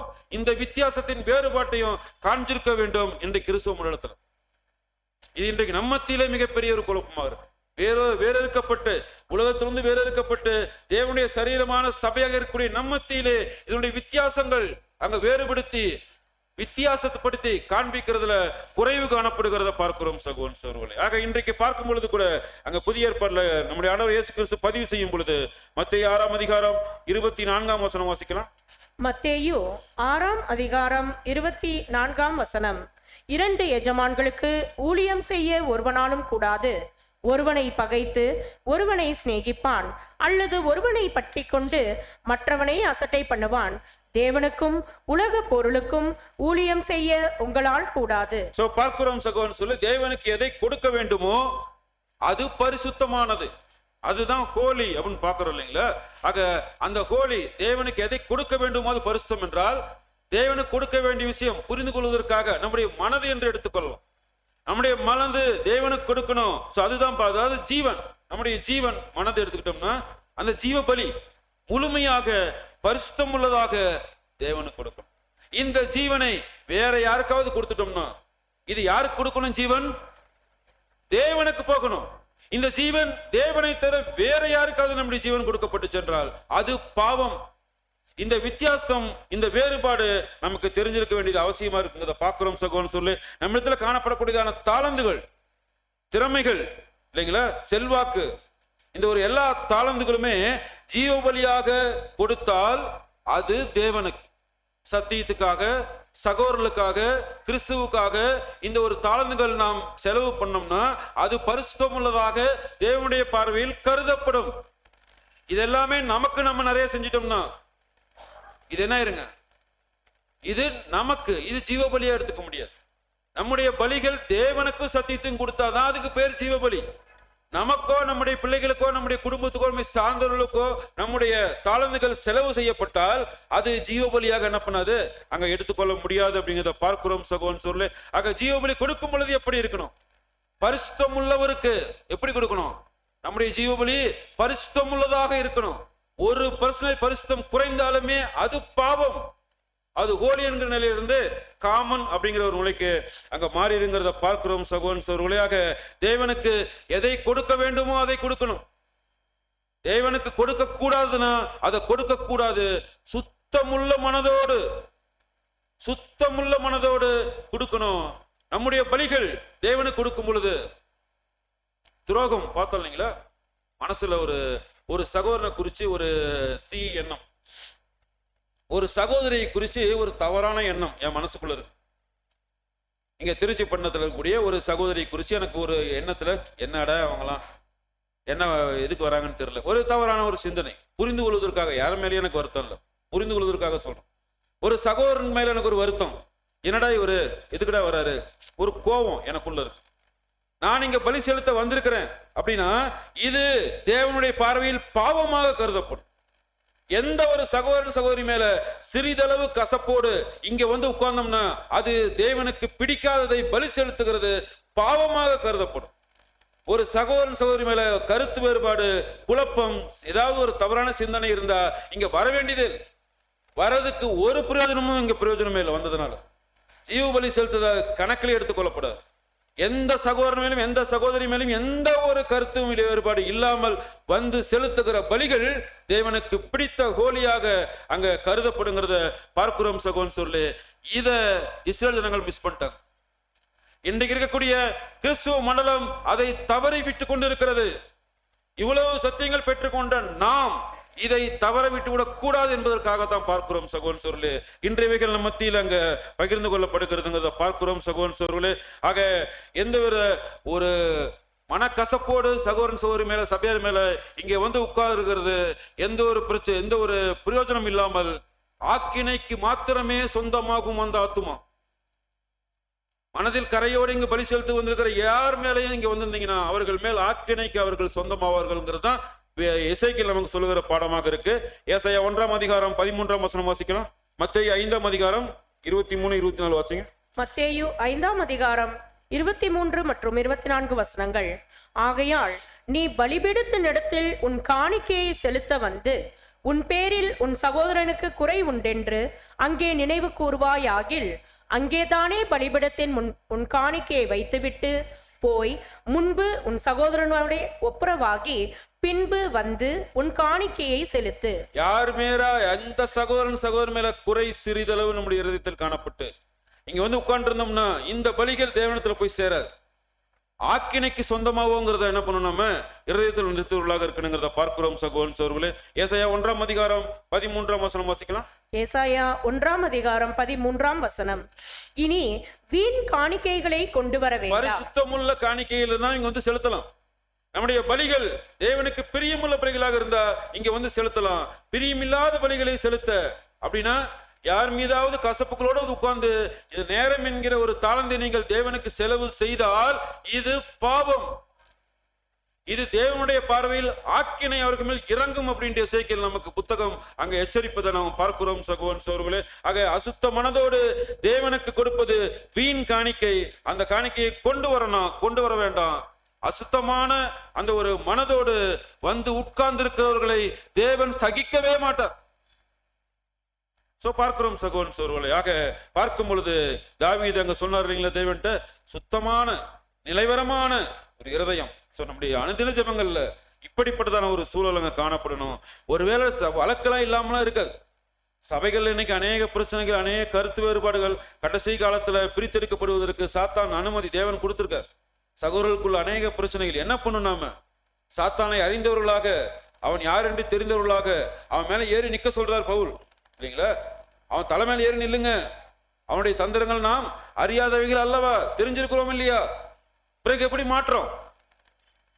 சில வேளைகள் நம்ம அறியாமல் மாற்றும் பொழுது கூட நம்ம என்ன பண்ணோம், தேவனிடத்துல மன்னிப்பு கேட்டு பெற்றுக்கொண்டு அந்த சகோதரன் மேல முழு அன்பு காமிச்சு அந்த சகோதரனை நாம மன்னித்து என்ன பண்ணிக்கலாம், இந்த ஓட்டத்துல நம்முடைய பலிகளை தேவனுக்கு பிரியமுள்ள பலிகளாக பரிசுத்தமுள்ள பலிகளாக செலுத்த இங்க வரணுமே தவிர மனதுல எந்தவித கசப்புகளோடு என்ன பண்ணிடக்கூடாது, இங்க வந்துடக்கூடாது.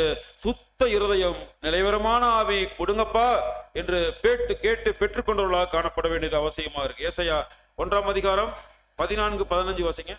உங்கள் மாத பிறப்புகளையும் உங்கள் பண்டிகைகளையும் என் ஆத்துமா வெறுக்கிறது, அவைகள் எனக்கு வருத்தமாய் இருக்கிறது, அவைகளை சுமந்து இளைத்து போனேன்.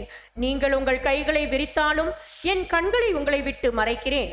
நீங்கள் மிகுதியாய் ஜெபம் பண்ணினாலும் கேளேன், உங்கள் கைகள் இரத்தத்தினால் நிறைந்திருக்கிறது. பாருங்க, யூத ஜனங்களும் இப்படித்தான் இருந்துட்டாங்க, இன்றைக்கு கிறிஸ்துவ ஜனங்களும் இப்படித்தான் இருக்கிறாங்க. அவருடைய பண்டிகைகள் எல்லாமே வேதத்துல சொல்லப்படாத பண்டிகைகள், அவர்கள் அனுசரிக்கிற காரியங்கள் எதுவுமே வேதத்துல பதிவு செய்யப்படாத காரியங்கள். தேவன் வெறுக்கிறத பார்க்கிறோம். சகோதரன் சொல்லு, என் கண்ணை உன்னை விட்டு மறைக்கிறேன். நீ திறப்பின் வாசல் ஜெபம் எடுத்தாலும் சரி, சங்கிலி ஜெபம் எடுத்தாலும் சரி, உபவாச ஜெபம் எடுத்தாலும் சரி, முழு இரவு ஜெபம் எடுத்தாலும் சரி, நீண்ட நேரம் ஜெபம் பண்ணினாலும் நான் கேளேன் அப்படின்ட்டாங்க தேவன் சொல்லுகிறத பாக்குறோம். ஏன்னா உங்கள் கைகள் எல்லாம் ரத்தத்தினால் நிறைந்திருக்கிறது. மனசுக்குள்ள அவ்வளோ அழுக்க வச்சுட்டு, அவ்வளோ அசுத்தம் வச்சுட்டு, நான் ஒரு நெருக்கம் கொடுத்த அந்த அழுத்தத்தை எடுக்கலாம், ஒரு நெருக்கம் கொடுத்த அந்த அழுக்குகளை எல்லாம் எடுக்கலாம் முயற்சி செய்தாலும் நீ வானராக்கனை பேசிட்டு ஓடுறையே என்று தேவன் அங்க சொல்லி காமிக்கிறத பார்க்கிறோம். சகோதரன் சகோதரர்களே, இன்னும் சில விஷயங்கள் நீதிமொழிகள்ல பார்க்கும் பொழுது, நீதிமொழிகள் 30ஆம் அதிகாரம் 12ஆம் வசனம் வாசிக்கலாம். நீதிமொழிகள் 30ஆம் அதிகாரம் 12ஆம் வசனம். தாங்கள் அழுக்கற கழுவப்படாமல் இருந்தும் தங்கள் பார்வைக்கு சுத்தமாக தோன்றுகிற சந்ததியாரும் உண்டு. இப்படிப்பட்ட சந்ததி யூத ஜனங்கள் மத்தியில காணப்பட்டாங்க. காப்பு நாடாக்களை தொங்க விடுகிறதையும், ரவி என்று அழைக்கப்படுகிறதையும், வெளித்தோட்டத்தில் எப்படி இருந்தாங்க?